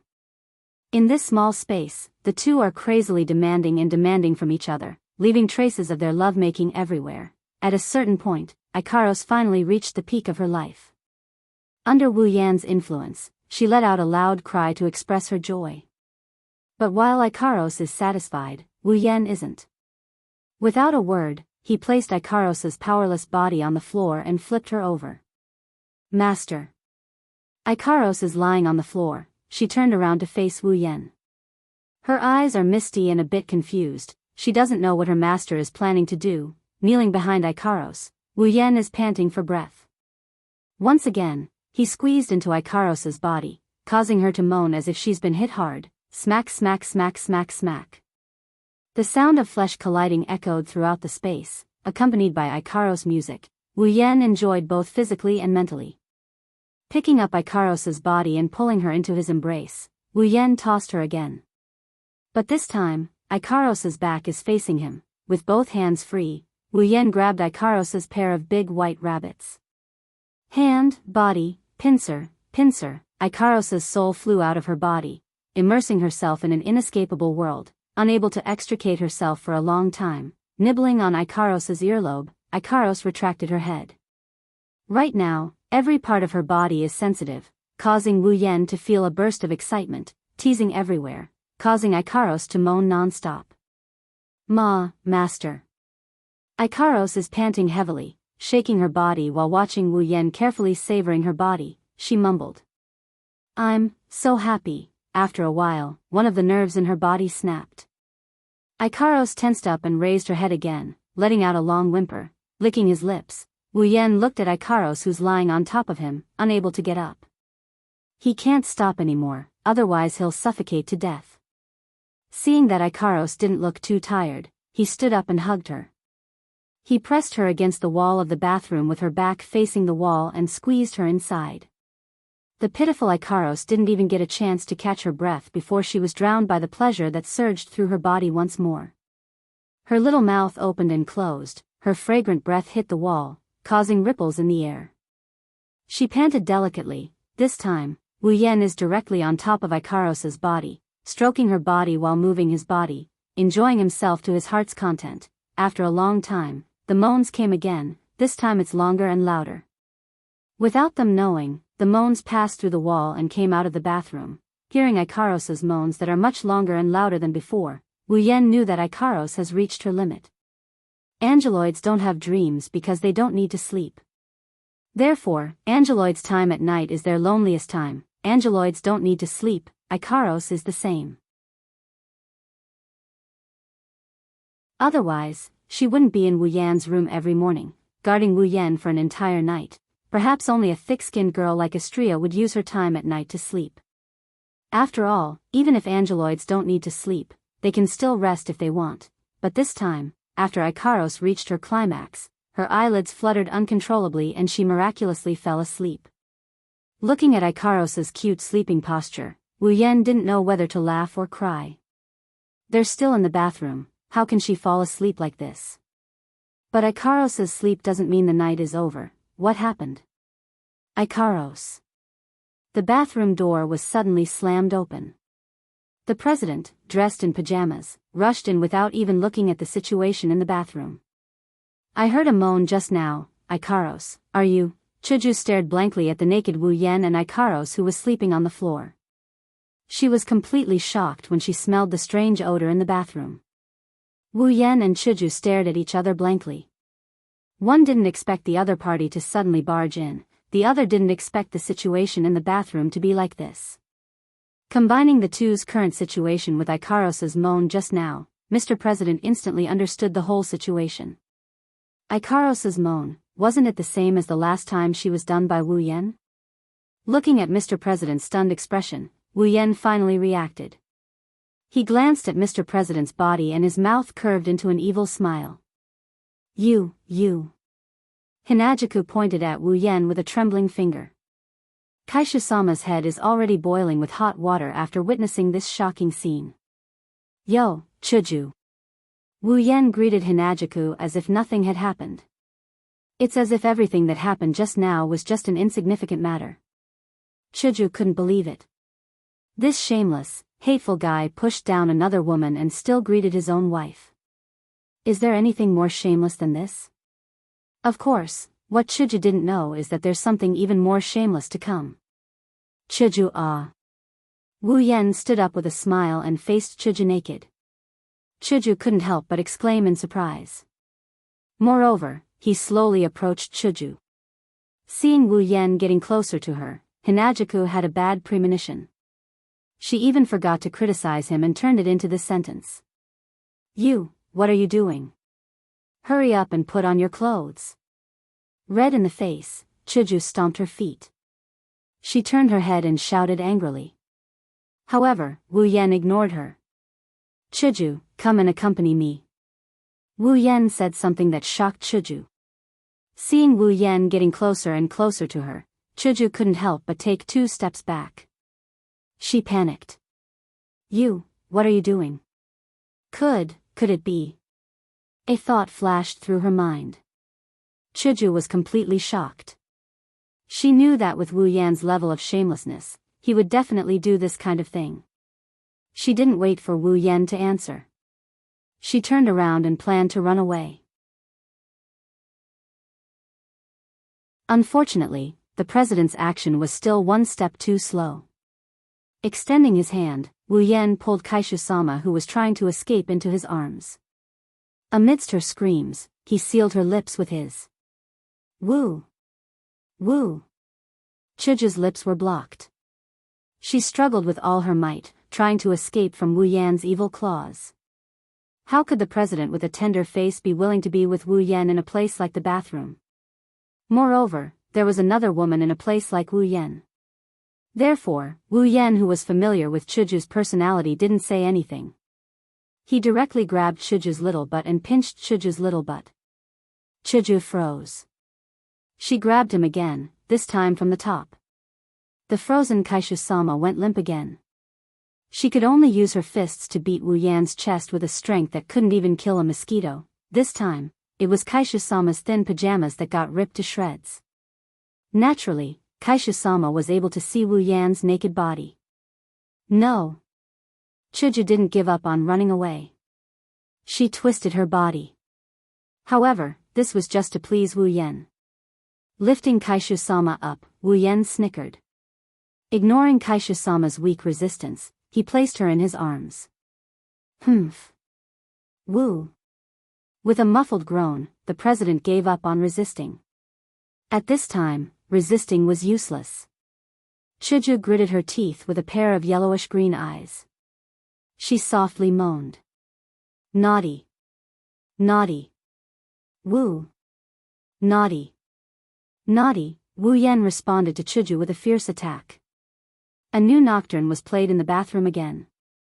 In Astria's room, on the bed, the master of the bed was covered tightly with a blanket. Faint mumbling could be heard coming from the blanket. I didn't hear anything. I didn't hear anything. Nothing.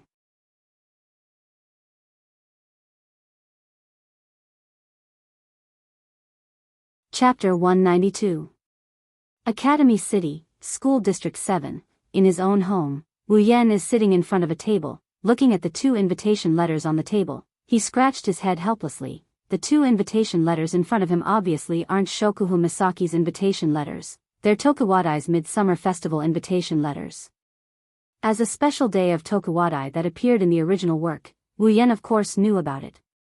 He even remembered that Mikoto would perform the violin on the day of the Midsummer Festival. To be honest, Wu Yan is looking forward to Mikoto's violin performance. More importantly, the theme of Tokuwadai's Midsummer Festival is maids. Can you imagine how big of a temptation it is for a cute girl who used to be a young lady to wear a maid uniform and stand at the door, calling out, "Welcome, master," in a coquettish voice?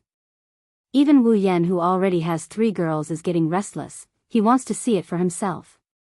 As for why Wu Yan, who was supposed to be looking forward to it, he's looking so distressed right now. It's because of the invitation letters. Tokuwadai's Midsummer Festival wasn't something that anyone could participate in. Only those who had been invited by the young misses of Tokuwadai and sent an invitation letter would have the qualifications to enter the dormitory and participate in the Midsummer Festival. With a LV5 Tokuwadai as his wife, Wu Yan doesn't have to worry about not having an invitation letter. Look, isn't there one right in front of him? It's just that the other letter is the real reason why Wu Yan is distressed. Misaka Mikoto. Shokuhu Misaki. Looking at the names on the 2 invitation letters in front of him, Wu Yan really can't think of anything more out of place than putting these 2 names together. Although Wu Yan is surprised that Jusama would invite him, he's also secretly happy. After all, how can he not be happy when a beauty is thinking about you? But more than that, he's confused. Shokuhu Misaki already knows that he has Mikoto. With Shokuhu Misaki's scheming mind, she should be able to deduce that he also has Hinajuku and Ikaros as well as Astria as his girls based on the conversation between Wu Yan and Mikoto. It's not hard for her to guess that he has Hinajuku and Ikaros as well as Astria as his girls. But even so, she still wanted to get involved with him. Could it be that she was up to something again? If it's because of his performance that day that he captured her heart and she threw herself into the fire to join Wu Yan's Crystal Palace, Wu Yan wouldn't think that way even if he ate an idiot. Jusama is someone who's willing to join someone else's Crystal Palace? Not to mention, there's also her so-called rival, Misaka Mikoto.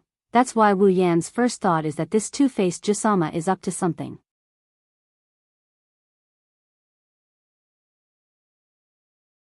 Plus, when he saw Shokuhu Misaki and Mikoto's invitation and the location of the Tokuwadai dormitory, Wu Yan was reminded of the Tokuwadai girls who tried to destroy him last time. Thus, Wu Yan was troubled. While Wu Yan was troubled, Kaisha-sama, Ikaros, and Astria came to Wu Yan's side. Kaishu-sama looked at the invitation on the table and picked up one of them. Are you going or not? It's about to start. Hinajaku said unhappily. Hinajaku was looking forward to this kind of event. It was similar to Bai King Academy's festival. Wu Yan bitterly smiled and slapped his cheeks to get rid of those thoughts. He walked to the door. If I die, I die. Academy City, School District 7, Wu Yan, Hinajaku, Ikaros, and Astria stood at the entrance of the Tokuwadai dormitory. They looked at the people who handed in their invitations and walked in. They also looked at the people who didn't have invitations standing not far away from them. They looked at each other and smiled. So many people. It's so lively. Astria's eyes sparkled as she looked at the people around her. She looked really happy. The men and women around her gasped in surprise. Astria didn't know that she's already made a lot of people fall for her cuteness. She was still looking around. She was the one who looked forward to the Tokuwadai Midsummer Festival the most. It's not just because it's fun, it's also because of what Wu Yan said to Astria before they came. You can eat all the food in the Tokuwadai Midsummer Festival for free. Astria's eyes lit up. Bringing along 3 pretty girls who stunned everyone, Wu Yan walked to the entrance of the inspection room and handed over the invitation letter. Then, he walked into Tokuwadai's dormitory amidst the envy and jealousy he's been through countless times. Welcome, Master. The 4 of them stood in the middle of the hall with 2 rows of maids. They were all stunned when they heard the delicate greeting. Of course, they were stunned for different reasons. Wu Yan rubbed his chin while looking at the 2 rows of maids. He suddenly looked forward to seeing Mikoto in maid attire. Don't tell me Mikoto is dressed like that too? Chuju raised an eyebrow and said. However, Wu Yan saw that she was looking forward to it more. Where's the food? Astria looked left and right before she blurted out those words. Wu Yan and Hinajaku both felt powerless. The 2 rows of Tokuwadai maids gasped when they saw the person's face. One of them even pointed at Wu Yan and shouted. Isn't that the scum who seduced Misaka-sama and Shokuho-sama? Time. It stopped. Wu Yan's lips twitched, he endured the gazes he got from the crowd, he almost went crazy. Hinajaku and Astria are stunned, they don't know why this happened. Ikaros is the only one who's still as calm as ever. Wu Yan really wanted to ridicule the girl for saying something like, scum, or seduction, but he didn't have the time to care about these things. A petite figure suddenly appeared in front of Wu Yan. She swung her 2 pink ponytails with a frosty expression. A small palm came towards Wu Yan. Wu Yan already sensed her since she appeared. However, he didn't do anything. He didn't want to expose his strength in front of so many people. However, just because Wu Yan didn't make a move doesn't mean others can't. A light blue crystal shield formed from data appeared in front of Wu Yan. It blocked the hand that reached towards Wu Yan. Ikaros raised her hand as if she did something insignificant. Before she could react, Wu Yan grabbed her hand and with a twist, he locked her hand behind her back. His other hand pressed against her forehead, restraining her. The scene that had happened once before was happening again. Damn scum. Let me go. A certain pink pigtailed creature that Kuriko pronounced as a pervert struggled with all her might in Wu Yan's arms. Her pink eyes were filled with resentment towards Wu Yan. Wu Yan helplessly patted Kuriko's head, causing her to be very dissatisfied. I say, Kuriko, how did I provoke you? You actually attacked me the moment you arrived. Don't call me Kuriko so intimately. Kuriko shouted loudly. Wait until I move a scum like you into the ground, then I'll burn the joss paper and tell you why. Rolling his eyes, Wu Yan said directly. Even if you don't say it, I can guess why a Yuri girl like you is targeting me. Isn't it because of Mikoto? Since you know, then obediently let me move you into the ground. Only an idiot would do that. I think you want me to tie you up again. You dare. Although she said that, Kuriko still stopped struggling. It seems like she's still afraid that Wu Yan will really tie her up. However, Kuriko still said with hatred. Damn it, this won't do. I must find a chance to destroy this scum. I can't let him get close to Wani-sama. I say, can you lower your voice?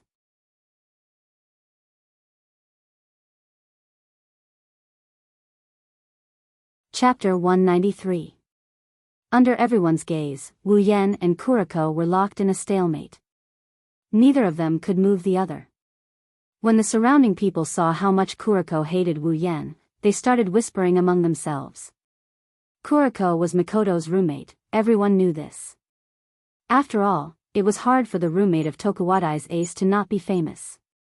When they saw how much Mikoto-sama's roommate wanted to get rid of Wu Yan, they were even more certain of their thoughts. This scum in front of them used despicable means to capture Mikoto-sama's heart. Mikoto-sama's roommate found out about this. Therefore, Mikoto-sama's roommate, in order to save Mikoto-sama from the evil clutches of that scum, she charged forward to fight the Devil King without any regard for her own safety. When this thought appeared, the gazes of the Tokuwadai girls towards Wu Yan became very unfriendly. Even those from the Queen's faction started to gather their computing power, planning to get rid of Wu Yan. If Wu Yan knew what these Tokuwadai girls were thinking, he would definitely tie them all up and bring them home and beep beep beep beep together. At the crucial moment, Mikoto finally appeared. She didn't know that her appearance prevented a tragedy from happening. When she saw Wu Yan and Kuriko, she was shocked for a moment before running over. Wani-sama. Hurry and leave. Don't get close to this scum. He will defile you. Kuriko immediately shouted when she saw Mikoto running over.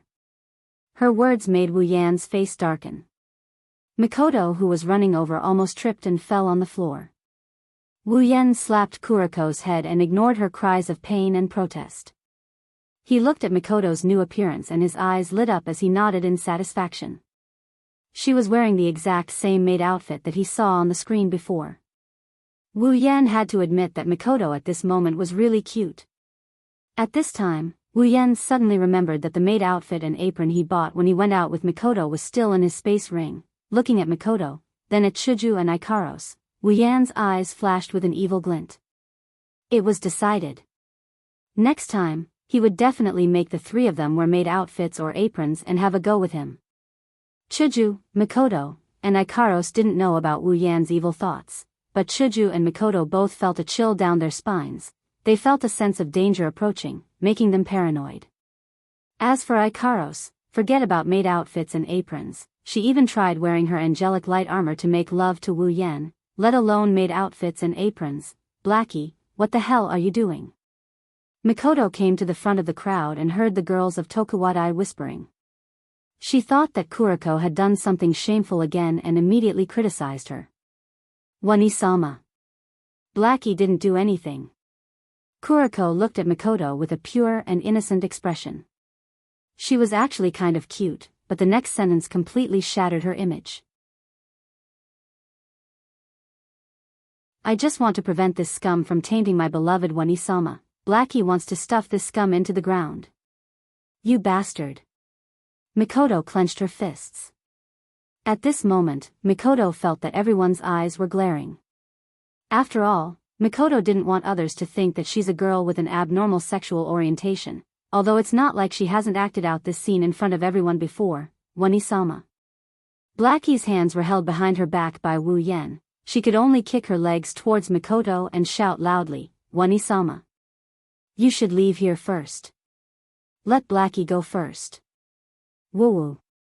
Without waiting for Blackie to finish, Mikoto already guessed that she's going to say something shameful. She directly used Dragon Catcher hand, pinched Blackie's cheeks and pulled them away with all her strength. Blackie. Mikoto forced a smile and said, don't you know that every time you say something, it makes me feel a lot of pressure? Woo-woo. With her cheeks being pulled, Blackie could only spit out a few whimpers, tears in the corner of her eyes. She probably wants Mikoto to let her go. Your relationship is still as good as always. At this time, the sudden appearance of a voice finally saved Blackie. Ruko and Wiharu stood not far away, as cute as always. But this time, the two girls didn't wear Sakugawa Middle School's uniform, instead they wore casual clothes. Zwitian-san. Wiharu-san. Mikoto awkwardly let go of her hand, and Wu Yan also let go at the same time. Blackie suddenly slid to the ground like a puddle of mud. Mikoto quickly shook her head. How is our relationship good? It's just playing around. Yes, that's right. Like this. It's more likely to make people suspect that you're a Yuri. Ruko and Wiharu also laughed. Of course they know what's going on. They're just teasing Mikoto. Mikoto laughed dryly, speechless. Era, isn't this good? Hearing this familiar laughter, Mikoto's face suddenly froze, and everyone else was stunned, because the owner of the voice is a beautiful blonde girl. Shokuhu Misaki. Looking at Shokuhu Misaki in her maid uniform, elegantly walking towards him, Wu Yan's mouth twitched. Although he received Shokuhu Misaki's invitation, Wu Yan didn't expect her to appear here. What's going on? In the original work, he didn't see Shokuhu Misaki appear in the Midsummer Festival. The surrounding people were excited. Not only did Misaka-sama appear, even Shokuhu-sama appeared in front of them, and at this time, they're already cheering. This scene is like a celebrity's appearance, appearing in the midst of cheers and supporters, full of aura. So beautiful. So cool. Ruko and Wiharu looked at Shokuhu Misaki with stars in their eyes. One is envious of her ability level, the other is envious of her aura. What a show. Chiju also sighed. If everyone is sighing, then Mikoto is completely dissatisfied. You woman, why are you here? Shokuhu Misaki giggled and walked to Wu Yan's side, and under everyone's stunned gaze, she hugged Wu Yan's arm and said intimately, "Of course I'm here to pick up my little yen." Mikoto gritted her teeth, and Chiju, who doesn't know Shokuhu Misaki, glanced at Wu Yan with a dangerous glint in her eyes, causing Wu Yan to shiver. I need an explanation. Chiju's eyes were filled with such intent, and Wu Yan could only nod helplessly. He looked at Ikaros, who also wanted to say something but stopped, and shook his head at her. Ikaros then returned to her original state. Wu Yan looked up at the sky and sighed. Even if he used his heel to think, he can guess what's going to happen next. Are you trying to provoke me? Mikoto's forehead flashed with electricity. She looked at Shokuhu Misaki and said in a low voice. Shokuhu Misaki didn't care at all and just smiled. Misaka-san, how can you say that? I invited little Yen here. Of course I'm here to pick him up. I'm not trying to provoke you at all. Who would believe you if you say that out loud? Wu Yan cursed in his heart. He felt helpless that the fire would spread to him so quickly. Sure enough, Mikoto turned to Wu Yan and said gently, Yen, did you come because she invited you? How can you believe that? Are you an idiot? Wu Yan clutched his head, indicating that he has a headache. Mikoto's face turned red. She felt ashamed that she actually believed Shokuhu Misaki's words. Little Yen, I clearly have one. Shokuhu Misaki hugged Wu Yan's arm and acted coquettishly, causing the jaws of the Tokuwadai girls who are familiar with her to drop to the ground. Mikoto turned a deaf ear to Shokuhu Misaki's words. She immediately turned to Shokuhu Misaki and said, Shokuhu Misaki, Yen said he wasn't invited by you. You can leave. Mikoto hesitated. In the end, she clenched her teeth, closed her eyes, and shouted with a red face. Can you please leave my boyfriend?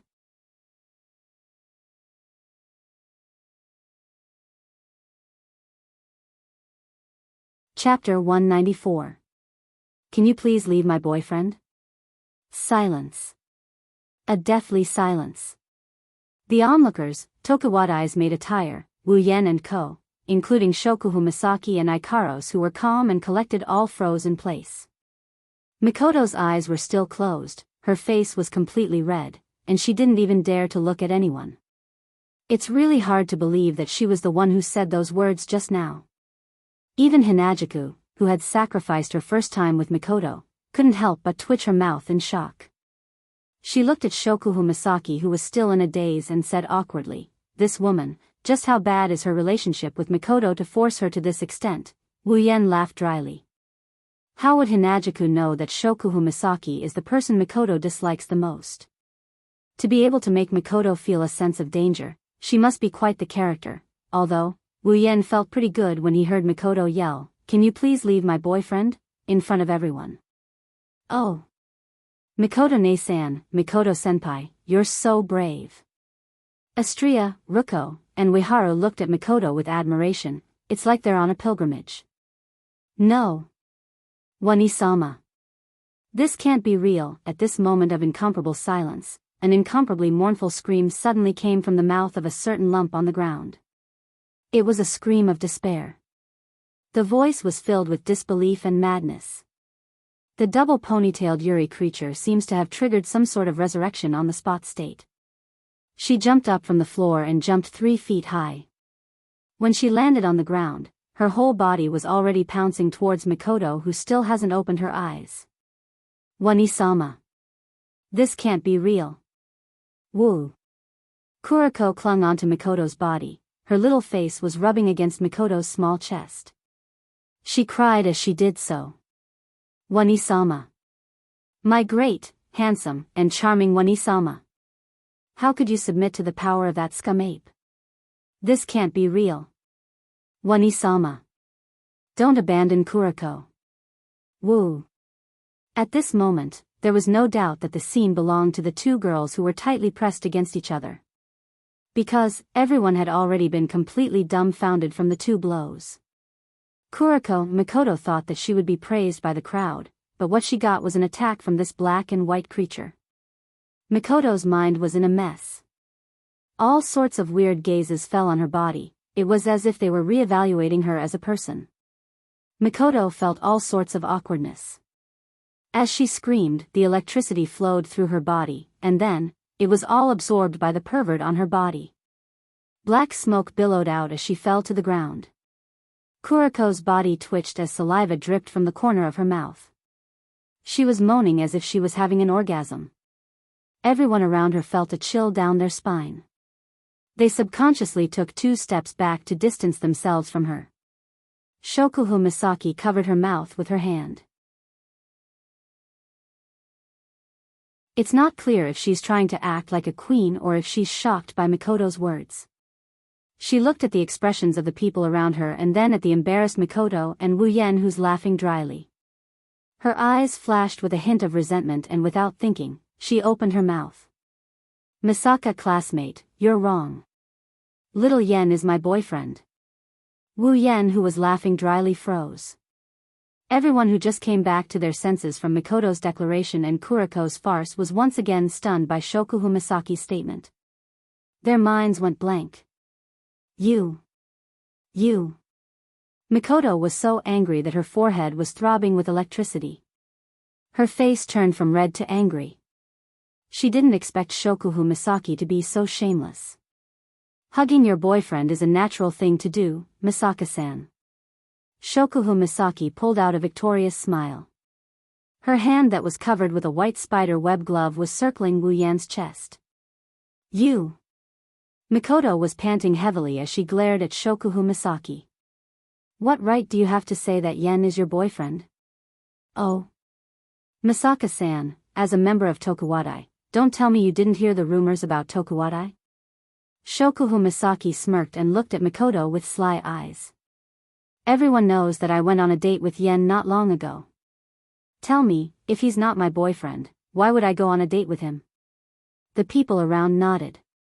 Indeed, with Shokuhu Misaki's personality, if she didn't like a guy, she wouldn't go on a date with him. Only Shokuhu Misaki herself knew that she was only embarrassed at the time. You went on a date with him and that proves he's your boyfriend? Mikoto was so angry that she laughed. She pointed at Chuju, Ikaros, and Astria. She didn't care about the consequences. Then me, Chuju, Ikaros, and Astria all went on a date with Yen. Does that mean he's our boyfriend? What? This time, everyone was shocked. They looked at the 5 of them who were the best of the best. Mikoto, Chuju, Ikaros, Astria, and Shokuhu Misaki, and they all screamed.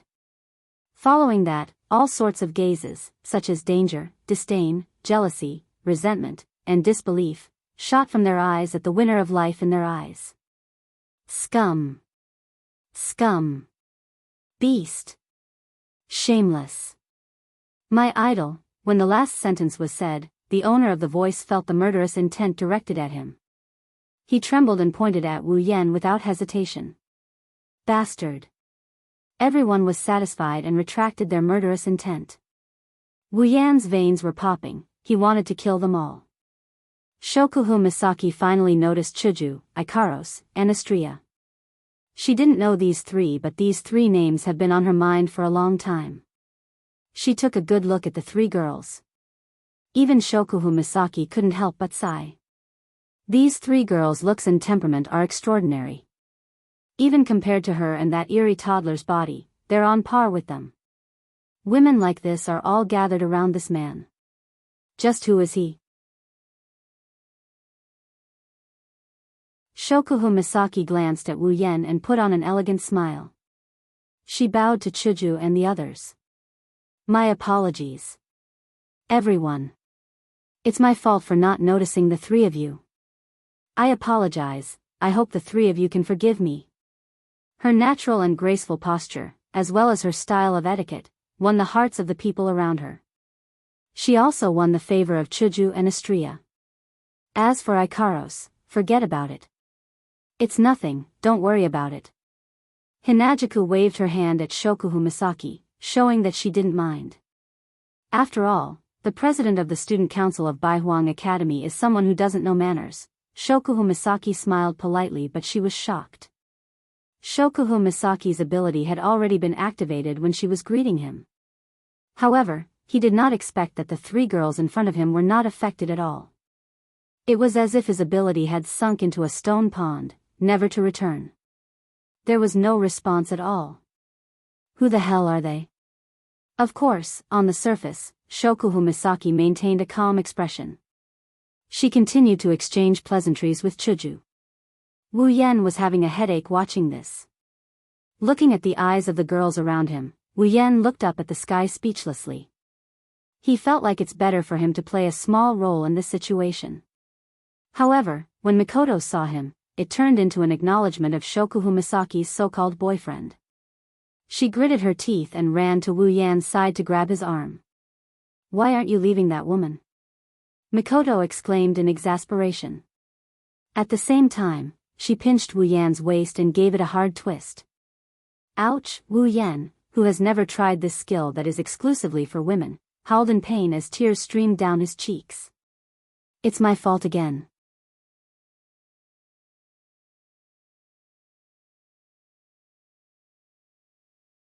Chapter 195. Wu Yan, who was planning to be a walk-on, was pinched by Mikoto. His howl of pain immediately attracted the attention of the crowd. Mikoto and Mikoto's words made Wu Yan the center of attention, and now he's the center of attention. Looking at the expressions of the people around him, he rubbed the bruised flesh on his waist. Wu Yan pursed his lips, he didn't expect Sis Cannon to do something so girly. With a sigh, Wu Yan freed himself from Shokuhu Misaki and Mikoto's arms. He looked at Shokuhu Misaki with a smile. Hey, Queen-sama, aren't you afraid that I'll take your boyfriend's words seriously? Shokuhu Misaki was stunned for a moment before she smiled and hugged Wu Yan's arm again. What are you talking about, little Yan? We're a couple, how could you say that? Don't tell me. At this point, Shokuhu Misaki's eyes were filled with tears as she sobbed pitifully. Don't tell me you're not going to admit it? Whoosh. Other than the two of them who were standing in the center of the room, the rest of the crowd turned their attention to Wu Yan. If looks could kill, Wu Yan would have died 1,000,000 times over. Shokuhu Misaki's act is so convincing that the others couldn't help but believe her. Even Hinajuku and Ko are looking at Wu Yan suspiciously, they're imagining Wu Yan having an affair. Only Mikoto, who knew Shokuhu Misaki very well, pursed her lips in disdain and retorted. Last time was the first time you two met, this is the second time, right? Would you call a guy you just met your boyfriend for the first time? Shokuhu Misaki laughed and stared at Mikoto with an inexplicable expression. She looked at Mikoto as if she was looking at an ignorant elementary school student. Miss Axon, have you never heard of love at first sight? You're so ignorant. Looking at Jusama, who was on the verge of tears a second ago and now she's smiling like a flower, Wu Yan silently ridiculed her. Mikoto glanced at her and mocked her. You fell in love with Yen at first sight, that's only possible if he thinks highly of you. F***CK. This is big trouble. Wu Yan knew something was wrong when he heard Sis Cannon's words. Queen Sama's eyes twinkled and she said in a tender voice. Little Yen, tell me, did you fall in love at first sight with me? Mikoto immediately turned around and hugged Wu Yan's other arm and glared at him. Tell me. Are you interested in this woman or not? Both his arms lost again. Wu Yan, Mikoto help him. Mikoto, or Ikaros, could save his life. Mikoto. Ikaros couldn't help but take a step forward. She was about to say something when Hinajaku stopped her. Smiling sweetly at Wu Yan, Chuju whispered. Actually, I want to know the answer too. Why am I always the one getting hurt? Looking at the sweet-looking Shokuhu Misaki and the serious-looking Mikoto, Wu Yan sighed. He rolled his eyes and leaned closer to Mikoto and whispered something in her ear that almost made her jump. Mikoto, if you want to know the answer, promise me that you'll bring me to your dorm later. Wear what you're wearing and do it with me. Blood started spreading from Mikoto's neck upwards. In a short while, Mikoto's entire face was as hot as boiling water. Even her head felt a little dizzy. You actually, how about it? Promise me? Wu Yan grinned at Mikoto. Mikoto was starting to suspect that Wu Yan had been planning this all along. Is that all you've been thinking about?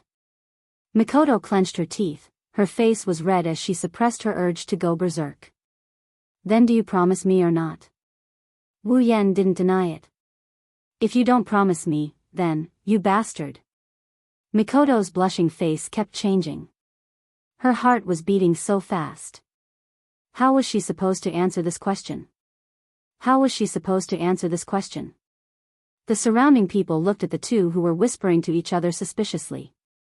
Looking at Misaka Mikoto's bashful face, they started to think about it. Shokuhu Misaki, who was closest to the two, pricked up her ears trying to listen for something. Unfortunately, Wu Yan and Mikoto's voices were muffled. She couldn't hear anything clearly. This made her anxious. Mikoto also saw Shokuhu Misaki's actions. Thinking of Wu Yan's answer, she panicked. She looked at Wu Yan and whispered. I promise, that's it. Wu Yan, who had an evil grin on his face and was probably laughing in his heart. After getting Mikoto's answer, he turned around and looked at Shokuhu Misaki. I say, Jusama, let's make things clear today. Wu Yan smiled at Shokuhu Misaki. His expression made Shokuhu Misaki frown. What? Shokuhu Misaki pretended to be calm as she glared at Wu Yan. Wu Yan's expression right now is exactly the same as the first time they met when he stood up for Misaka Mikoto. You already know Chuju, Ikaros, and Astria, right? Wu Yan waved his hand at Hinajaku, Ikaros, and Astria. The three girls came over with confused looks on their faces. Jusama, Misaka Mikoto is my woman. Mikoto's face turned red again. Shokuhu Misaki was still looking at Wu Yan. She knew Wu Yan had more to say, but Wu Yan's next sentence stunned her. Gue Chuju is also my woman. Why did you say that? Chuju was stunned. Her face was burning. She didn't expect Wu Yan to suddenly say something like that. The crowd went into an uproar. Jusama was also stunned. She couldn't stay calm anymore. Unfortunately, Wu Yan seemed to want to challenge her bottom line. And Ikaros is also my woman. Ikaros's face turned red and she lowered her head. As for the audience, they were already in hysterics. What is the meaning of this? Is he going to open the Crystal Palace openly? This guy should be dragged out and punished by the heavens. Wu Yan ignored all the discussions and looked at Shokuhu Misaki, who was stunned by his words. As you've heard, I have 3 women who love me very much, and I love them very much too. Therefore, Your Majesty, if you still insist on the idea of, I'm your boyfriend, then you're welcome to join us. Boom. That one sentence made the crowd go crazy. He actually said that he would welcome Jusama from Tokuwadai, the number 5 Shokuhu Misaki, to join his Crystal Palace. Also, Tokuwadai's Electric Princess, the number 3 trump card, Misaka Mikoto, is also a member of his crystal palace? The world has gone crazy. At this time, Wu Yan didn't care about the gazes of the people around him anymore. He looked like he didn't care at all. It's as if the words he just said didn't come out of his mouth. From a strategy point of view, Wu Yan's action is undoubtedly limiting Xiangshia's favorability to below 50. She can't go any further. In fact, she might even suspect Wu Yan's intentions. Lowering her favorability towards Wu Yan wouldn't be surprising. However, Wu Yan didn't care. It's not that he doesn't like Xiangxia, but she's too domineering. To gain her approval, he must at least be stronger than her. Otherwise, she will ride on his head. It's fine if Xiangxia enters his arms, she can ride on his head. She's his woman anyway, what can she do? Also, he can't hide his relationship with Chuju and the others from the quick-witted Xiangxia. It might be better if he just said it out loud. Worst comes to worst, I'll make her my summon. When that happens, she won't be able to run away. Pulling up Mikoto and Hinajaku, who were also stunned by his declaration, Wu Yan headed towards the dormitory with Ikaros and Astria in tow, leaving behind a group of people who were stunned by what they just heard. Shokuhu Misaki stared at Wu Yan's back as he left. She gritted her teeth and stomped her feet. She cursed under her breath. Damned man. Unfaithful man. What's so great about him? How dare he embarrass me in front of everyone? No man has ever rejected me like that. Wu Yan, just you wait.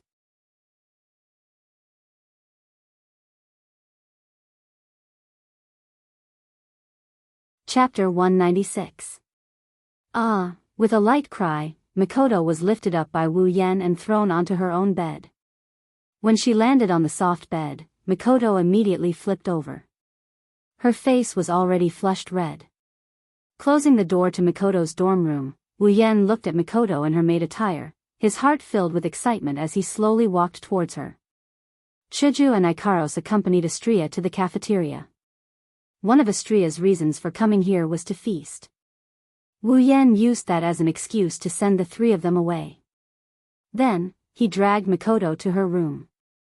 Even though he was interested in Sis Cannon's room, now wasn't the time to take a closer look. First things first. Looking at Wu Yan, who was getting closer and closer to her, Mikoto started panicking. She couldn't help but move deeper into the bed. She looks like a girl who is about to be raped. Wu Yan's blood is boiling. Mikoto gulped and forced a smile. Yan, it's not a good idea for us to leave Hinajaku and the rest behind.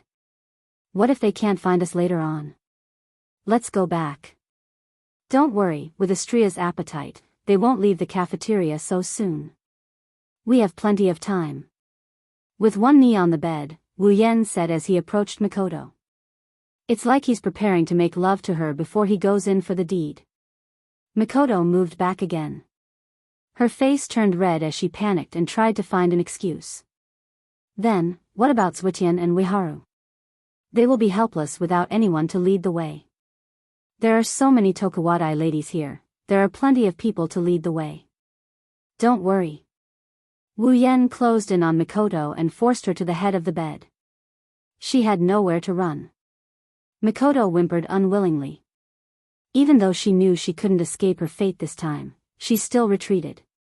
After all, Sis Cannon's face was too tender. Wu Yan rolled his eyes and said, "Don't waste your time, I've been waiting for this day for a long time. You won't be able to escape. Just accept your fate." That was true. In the original work, Sis Cannon wore her Tokuwadai uniform the most. Even though the uniform was cute, it didn't feel good to wear the same uniform all the time. That's why ever since he saw Mikoto's maid outfit in the Tokuwadai Midsummer Festival episode, Wu Yan had fantasized more than once about doing it with Sis Cannon in a maid outfit. Now, the opportunity was right in front of Wu Yan. How could Wu Yan let such a fat piece of meat slip away? Looking at his face getting closer and closer, Mikoto's face blushed uncontrollably. After a while, she finally couldn't take it anymore and shouted. "I knew it. It still won't work." She pushed Wu Yan away from her and jumped off the bed. Then, she ran towards the door. But how could Mikoto beat Wu Yan in terms of physical fitness? Before she could run far, she felt her hand being grabbed. She lost her balance and fell on Wu Yan, who was behind her. Ah! Just as she fell down, Mikoto felt her earlobe being sucked by something. A soft tongue was licking her earlobe, causing her to cry out in surprise. A pair of large hands wrapped around her waist from behind, trapping her firmly in his arms. Mikoto blushed and closed her eyes as she accepted her fate. His tongue licked Mikoto's earlobe, then licked her cheeks, causing Mikoto to shrink back. Wu Yan rubbed Mikoto's head and then aimed his mouth at her lips. N. Her lips were blocked. Mikoto felt her tongue was also captured by him. Although this wasn't the first time she kissed Wu Yan, her performance was still very awkward. Her tongue was passively led by Wu Yan. Since their lips had already moved, Wu Yan's hand naturally couldn't stop. His hands caressed Mikoto's clothes. Since he was aiming for Mikoto's outfit, Wu Yan obviously wouldn't take off her clothes. He only divided his hands into two and attacked the important parts. Feeling her important parts being controlled by the familiar temperature, Mikoto was so embarrassed that she moaned. Her lips couldn't help but leave Wu Yan's grasp. That won't do. This kind of sound not only didn't stop Wu Yan's actions, instead it ignited Wu Yan's fire. His movements didn't stop, instead he attacked faster. In an instant, the two soft semicircles on her upper and lower body fell into Wu Yan's devil's claws. Ah! Her hands involuntarily grabbed onto Wu Yan's hands. Perhaps she wanted to pull them away, but the strength in her hands was negligible. It didn't stop Wu Yan's movements. Through the clothes, he kneaded Mikoto's body like dough. Mikoto suddenly moaned and her expression became more and more immersed. The light in her eyes was already starting to fade. Even though he really likes Mikoto's maid outfit, but through the clothes, it's not very comfortable to touch. Thus, Wu Yan decisively broke up and slid into Mikoto's clothes through the gap between the clothes and grabbed that soft white rabbit that's constantly jumping. Wait! Feeling her body being caressed without any resistance, Mikoto subconsciously cried out. Her breathing became hurried. Now, even if Wu Yan didn't stop her, she probably wouldn't be able to escape in a short time. With one hand, he pinched Mikoto's apple that had grown a lot bigger thanks to him. With the other, he slipped his hand under Mikoto's maid dress and stroked it. Both hands clutching the skirt, Mikoto closed her eyes. Her cheeks were flushed red, so tender that it's almost dripping water. Her body trembled slightly, as if she's trying to hold back the pleasure in her body. His hand that's already slid into the skirt quickly felt another layer of resistance. Touching there, Wu Yan helplessly sighed. Why is it safety pants again? Hearing that, Mikoto immediately opened her eyes and glared at him. Her face was still red. Doing this kind of action is too cute, plus that maid outfit, it's so cute. Well, safety pants it is. In any case, I still have to take them off. In the midst of Mikoto's screams, Wu Yan nimbly took off Mikoto's safety pants. Then, with a stretch of his hand, he took off the little cutie in the safety pants as well. Separating his hands, he pulled down Mikoto's maid attire. Instantly, a pair of delicate little bunnies jumped out, causing Mikoto to gasp in surprise. Mikoto, lie on the wall. Wu Yan whispered in Mikoto's ear. But it's not hard to hear that Wu Yan's breathing has become heavier. No. Protecting her little white rabbits with both hands, Mikoto is still making her final resistance. But her resistance can only last for a short while. Soon, Mikoto is lying on the wall. Wu Yan excitedly grabbed Mikoto's waist and lifted her body up. Mikoto's little butt is facing Wu Yan's direction. Faintly, one can see the scenery under Mikoto's naked skirt, posing in such a shameful position. Mikoto's heart is so embarrassed that she wants to die. The degree of humiliation is even worse than that time in the movie theater. But when Wu Yan enters the zone, he's invincible. When Mikoto enters the zone, she'll also turn into a soft girl. One hard and one soft, naturally the hard one wins and the soft one has no power to resist. Five-Finger Mountain climbed up to the butt position, removing the last cover. The enemy's gate is right in front of them. Our spearmen are already waiting at the gate. The spearmen were like a hot knife through butter as they forced their way into the enemy's gates. When the spearmen forced their way into the city, the enemy let out a cry of defeat. Their final struggle was crushed by the spearmen's strength. Lying on Mikoto's back, Wu Yan's hands are holding two little white rabbits. He's pinching and squeezing them.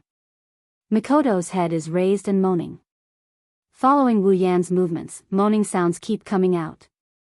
Who would have thought that Tokuwadai's ace, Academy City's number 3, Railgun's Misaka Mikoto, the Misaka-sama in Tokuwadai's mouths, is currently being conquered by a man in her own dorm. Moaning sounds, begging for mercy, echoes in this room. There's still a lot of time.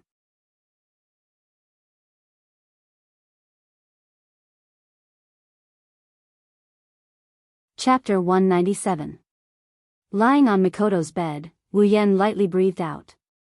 His face is flushed with pleasure, the only thing missing is the word satisfied written on his face. His entire body is numb. Mikoto is lying on top of Wu Yan's body. Her face is flushed, her eyes are blurred, her face is pressed against Wu Yan's chest. Her mouth is opening and closing as if she's kissing Wu Yan's skin. It can be seen that Mikoto still hasn't recovered from the previous lovemaking. At this time, the maid outfit on Mikoto's body has already been pushed up to her waist. If you don't look at it, Mikoto is in a naked state. Their bodies are intertwined in a very ambiguous position. But it's not strange. After all, Wu Yan's doppelganger is still inside Mikoto's body. Caressing Mikoto's soft back, he felt that today's trip was worth it just for this hand-to-hand fight scene. Exhaling, Mikoto finally regained her senses. Feeling the restlessness of Wu Yan's body and her current position, her flushed face became redder. Raising her head to glare at Wu Yan, Mikoto twisted her body. Resisting the electric current from Wu Yan's doppelganger, she shyly moaned. Why aren't you getting out?" Mikoto's twisting almost made Wu Yan lose control again. Hugging Mikoto's body tightly, Wu Yan thrusted a few times. Mikoto's moans were all blocked, her moans turned into soft gasps. "Mikoto, you're getting more and more mesmerizing." Hugging Mikoto's body, Wu Yan said while thrusting. At the same time, he felt the pleasure of Mikoto's body. "NN. No. NN. Don't. Ugh. Come." Humph. Her body moved with Wu Yan's thrusts. Mikoto, who no longer has the strength to cooperate, can only look at Wu Yan in a daze and beg for mercy. Of course, these begging sounds were already heard before. Oh. Wu Yan didn't listen to her. A woman on the bed should listen to the opposite. Wu Yan faithfully carried out this rule. Without holding back, he tossed the body on top of him and enjoyed to his heart's content. "But Mikoto, I still want more, don't." Mikoto was already weak. She moaned while saying, "Later. NN. There's still. Ugh. Performance.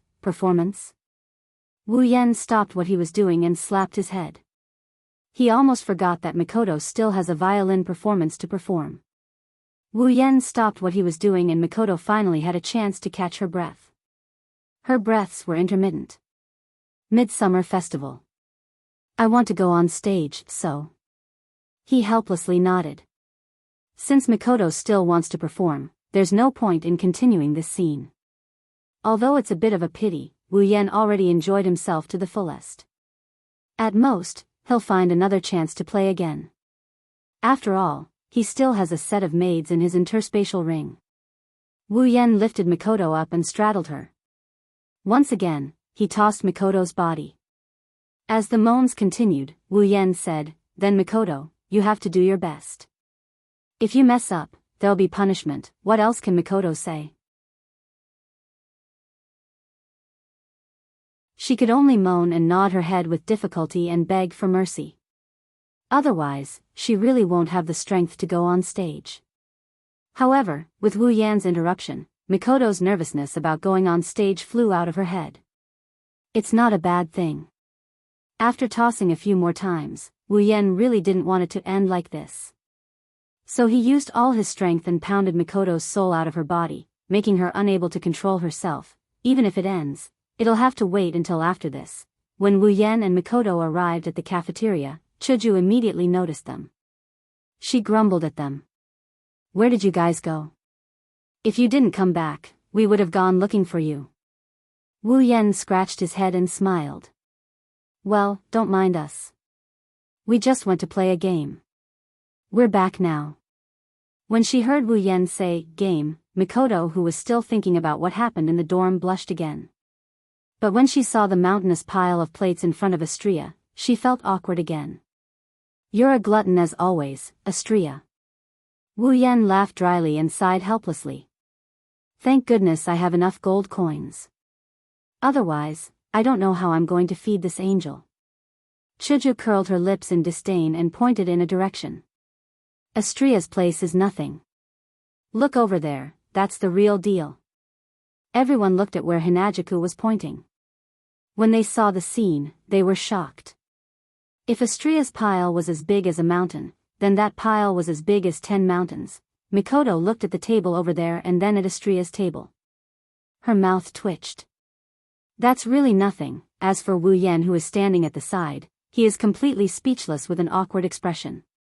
If he wasn't mistaken, the person buried under the plates is a little girl with long silver hair wearing a nun's habit.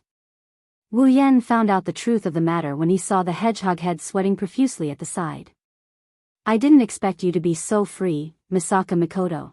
At this time, an unusually low female voice entered everyone's ears. Everyone who was stuck in the world of plates was stunned. When they looked towards the source of the voice, they were stunned again. Wu Yan frowned. You are? Mikoto hesitated for a moment.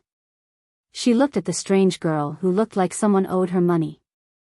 Misaka Mikoto, Tokuwadai's Railgun, Academy Cities No. 3. You don't know me, but I know you very well. Standing in front of the crowd, the girl wearing a blue one-piece school uniform said. The girl had a head of slightly curly blue hair that reached her shoulders.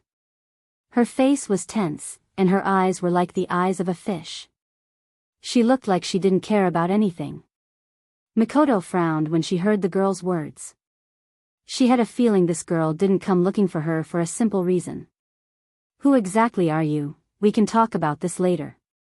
Right now, I have something more important to tell you. The girl glanced at Wu Yan, Hinajuku, and the others.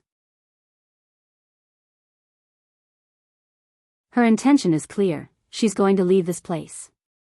What is it? Can't you just say it? Chuju looked at the girl.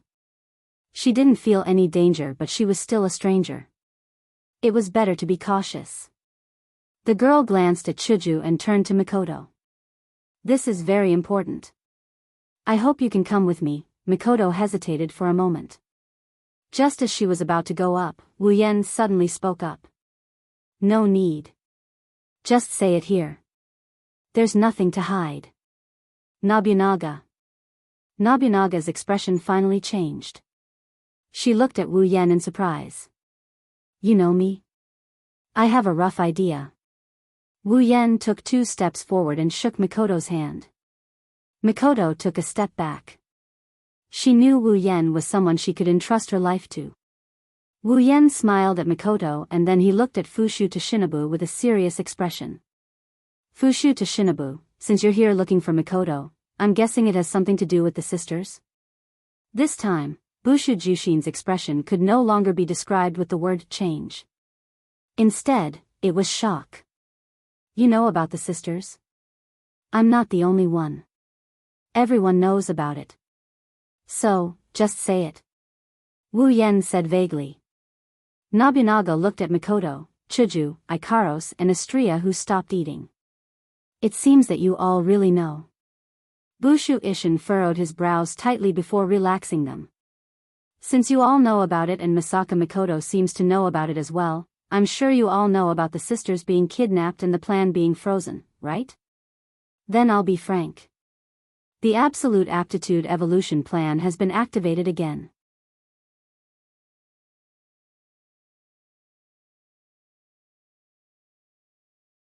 Chapter 198. That's impossible. Wu Yan's first reaction was to smile. Even though he's smiling, his heart sank because he knows who this Fukuoka is. Fukuoka is responsible for half of the sisters' current state of mind. Fukuoka was the one who gave the sisters their current mindset. That's why Wu Yan wouldn't believe it if someone else said it. But since it's Fukuoka, he has to believe it. Mikoto doesn't know who Fukuoka is, but she heard the words, Absolute Aptitude User Evolution Plan, clearly. She panicked when she heard that this nightmarish plan was restarted. Are you telling the truth? Tell me. Mikoto yelled. If it wasn't for Wu Yan and the others, she wouldn't be able to hold herself back and grab Fukuoka's collar. Grabbing Mikoto's hand, Wu Yan pulled her to his side and consoled her. Mikoto, don't panic. Let's hear what she has to say first. Yen. Mikoto looked at Wu Yan worriedly. She nodded and backed away. Her eyes were glued to Toshin's body, she didn't look away at all. Fukuoka looked at everything coldly until Mikoto calmed down. Then she looked at Wu Yan. Looks like Misaka Mikoto trusts you a lot. Wu Yan smiled but didn't say anything. He asked in a low voice. Can you tell me what's going on? Why is the Absolute Aptitude User Evolution Plan restarted? Clearly, there are very few sisters left, and they can't support the plan at all, right? Toshinobu gave Wu Yan a deep look. She's very confused. How did this young man know so much about such a highly confidential matter? The plan itself is the same, the sisters are also the same. Also, about the sisters being kidnapped, actually, I don't know why. Fukuoka thought for a while and said. Her voice was flat, but it wasn't hard to hear the helplessness in it. I don't know why. Hearing this, Wu Yan couldn't help but frown. He didn't know why this plan that couldn't produce a result was actually started again. What was going on? Could it be Alistair's idea again? If that was the case, then what exactly was he planning? Seeing Wu Yan's distressed face, Mikoto couldn't help but feel a bit of heartache. It was all because of her fault that she came up with this plan, and Wu Yan not only brought her hope of salvation, but also put in a lot of effort for her sisters. Mikoto knew that all of this was for her sake. Mikoto's lips curled into a smile as she held onto Wu Yan's hand. A pair of tea-colored eyes met with Wu Yan's. There was an unprecedented gentleness in them. Wu Yan was almost sucked in by her gentle brown eyes. After all, Mikoto had never looked at him with such eyes before. Of course, this gentleness didn't last long. Mikoto turned her head away embarrassedly. Her cheeks were a bit red. Wu Yan found it funny. Mikoto looked at Fukuoka and hesitated for a while before asking softly. Why are you telling me this? Fukuoka went silent. She didn't answer Mikoto's question and instead looked at Wu Yan. Originally, I had a plan. I wanted to give the sisters mature thoughts and use their own resistance to the experiment to stop it. However, the hunter, who suddenly appeared, took the sisters away. I don't know what method he used, but the sisters were cut off from the Misaka network's data transmission. I lost track of the sisters' whereabouts, so this plan could only be buried deep. Hunter? Hunter is the codename given by the higher-ups of Academy City to the culprit who took the sisters away. Since they had no way of knowing the culprit's identity and whereabouts, they gave him the codename, Hunter. Wu Yan could only smile bitterly. Fukuoka saw Wu Yan's bitter smile and for the first time, she smiled peacefully and changed her tone. Originally, I was worried about what the hunter would do to the sisters and what his goal was, but now... Fukuoka stared at Wu Yan and said. I'm not worried anymore. I think the hunter wouldn't hurt them. He was exposed. Wu Yan helplessly shrugged. He didn't have any objections to Fukuoka. Even though she participated in the Absolute Aptitude User Evolution Project experiment, she regretted it later, didn't she? She even wanted to save the sisters because of the guilt in her heart. So Wu Yan didn't have the intention to hide it from her and said with a smile, yeah, the hunter would never hurt them. Fukuoka smiled as if a heavy burden had been lifted off her shoulders. She then looked at Wu Yan with a heavy gaze. If the hunter wants to take the sisters away, he must be careful of one person. Wu Yan squinted his eyes when he heard Fukuoka's words. Accelerator? Yes, Fukuoka nodded. Accelerator, although I haven't met him before, I heard that he is very concerned about the problem of strength. The hunter took the sisters away. It can be said that the hunter is trying to limit his evolution. Accelerator will never let this go. Fukuoka paused for a while before she continued. Besides, there is a high chance that he will participate in the operation to capture the hunter. Wu Yan closed his eyes and smiled. Well, it's only a matter of time before we meet. Fukuoka was stunned. Aren't you afraid? Afraid? Wu Yan glanced at the people around him. There's Mikoto, Chuju, Ikaros, Astria, with them around. I will never be afraid, not even if that birdman comes. Wu Yan's tone was filled with confidence and decisiveness. Fukuoka went silent for a while before she said helplessly, then, I can only wish you good luck. Bushu's letter left. Everyone looked at her back and stood there in a daze. They seemed to be digesting the news Bushu's letter brought. Only they knew what they were thinking. Yen, tell us, what should we do? Chuju's voice broke the silence. Ikaros and Astria looked at Wu Yan, even Mikoto did the same. Mikoto squeezed Wu Yan's hand and said seriously, this time, don't think about doing it alone. Wu Yan nodded with a bitter smile. Even if I want to do it alone, I won't be able to last until the end. So don't worry, there will be a time when you will come in handy. Wu Yan pondered for a bit after that. The most important thing right now is to know the specifics of the restart of the Absolute Aptitude User Evolution Project. For example, information and the planned experimental grounds. Ikaros, you're better at this, so I'll have to trouble you to hack into their database and get the specifics. Yes. Master. Ikaros didn't even hesitate and agreed. For her, Wu Yan is already her absolute master. Wu Yan chuckled when he saw the storm brewing on everyone's faces. Of course, we'll have to wait until we get back. For now, let's enjoy the Midsummer Festival. Agreed. Astria was the first to raise her hand. She returned to the dining table at the speed of light and continued to munch on her food, making everyone sweat. Seeing that Mikoto was still a little concerned, Wu Yan said softly, all right, don't think too much. Even if the Absolute Aptitude Evolution Plan is restarted, the worst-case scenario is the sisters dying. At that time, we'll just revive them. With the genetic life supplement, there won't be a problem. Mikoto glanced at Wu Yan and nodded. Her expression relaxed. She's still a bit worried, but at least it's not like he's going to die, right?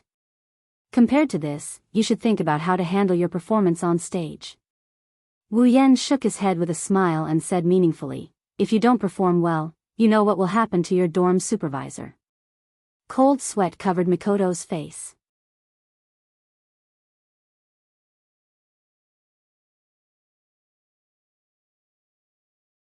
Chapter 199. The Midsummer Festival slowly came to an end with Mikoto's elegant violin playing. When they left the Tokuwadai dorm, Shokuhu Misaki appeared. She didn't say anything, she just made a shooting pose at Wu Yan like she was aiming at her next target. Wu Yan broke out in cold sweat.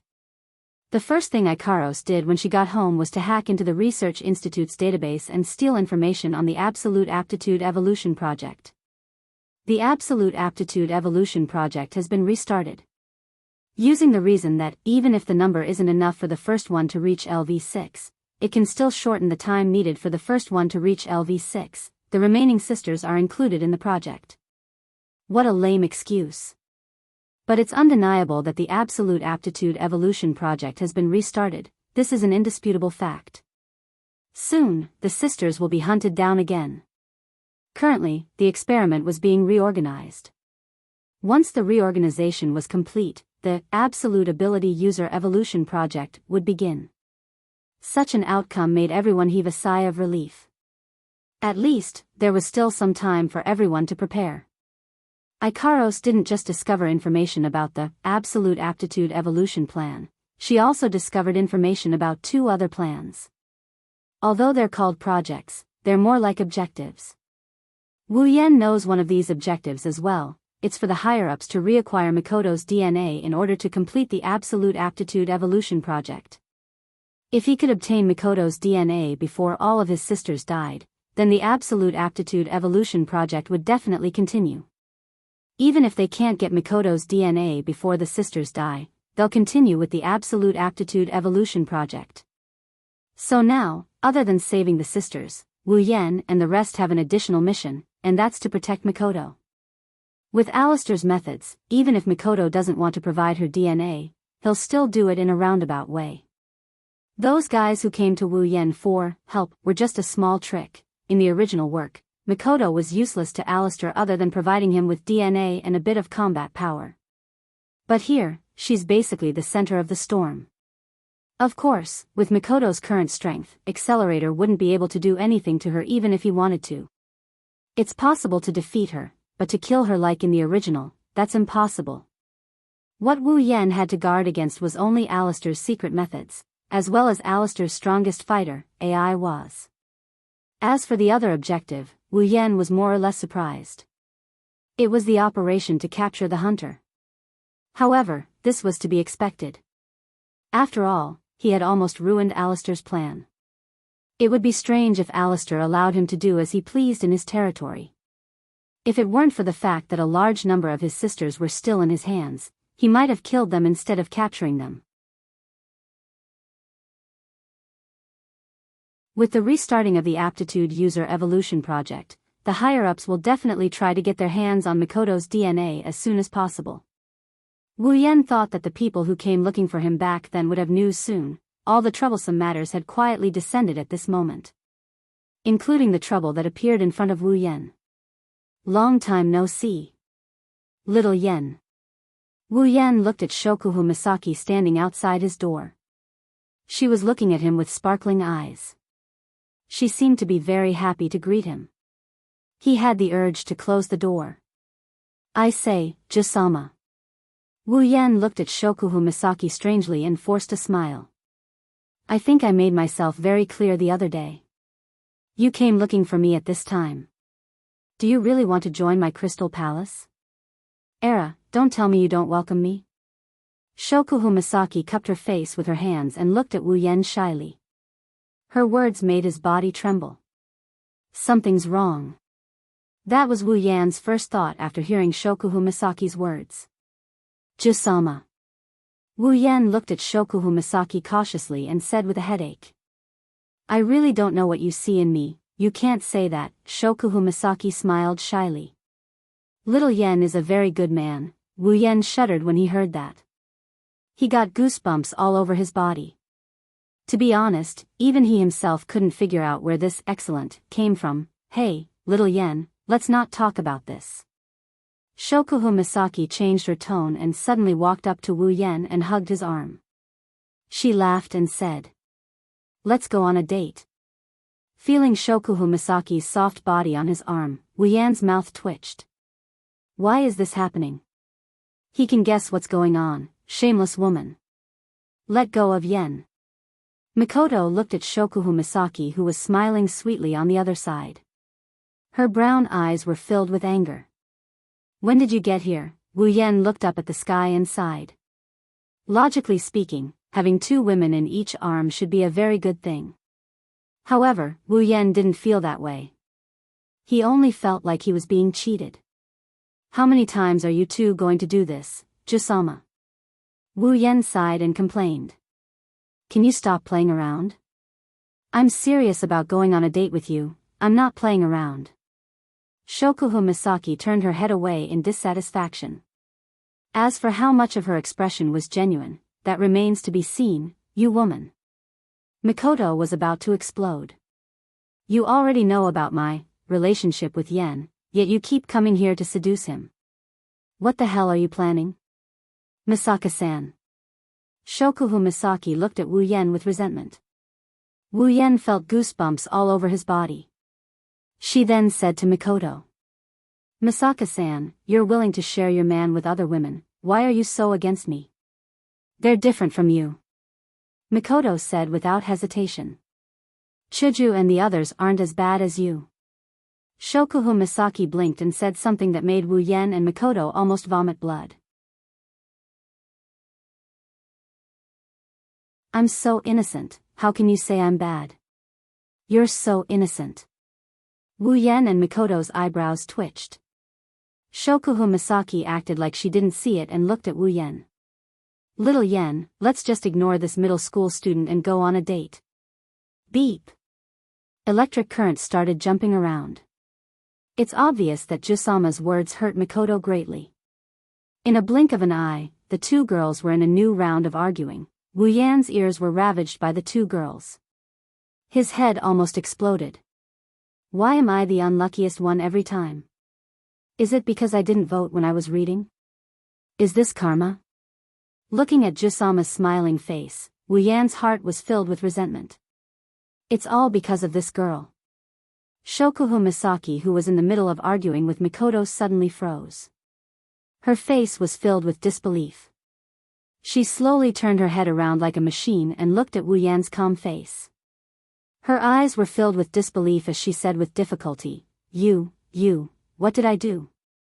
Wu Yan looked at Shokuhu Misaki innocently. Shokuhu Misaki almost went berserk. As for Mikoto, she was puzzled. What is this girl up to now? Seeing Mikoto's puzzled expression, Shokuhu Misaki gritted her teeth and glared at Wu Yan. She said word by word, I don't do. Is that so? Then that's good. Wu Yan showed a brilliant smile which made Shokuhu Misaki want to punch him. Wu Yan ignored Shokuhu Misaki's expression and stood there calmly. One of his hands was kneading Shokuhu Misaki's buttocks from an angle that no one could see. He praised her in his heart. As expected of the pampered Tokuwadai milady, Queen Shokuhu Misaki, this feeling, you're tuning in to the Carefree Valley YouTube channel. Don't forget to subscribe and join us on this journey to catch the most captivating stories.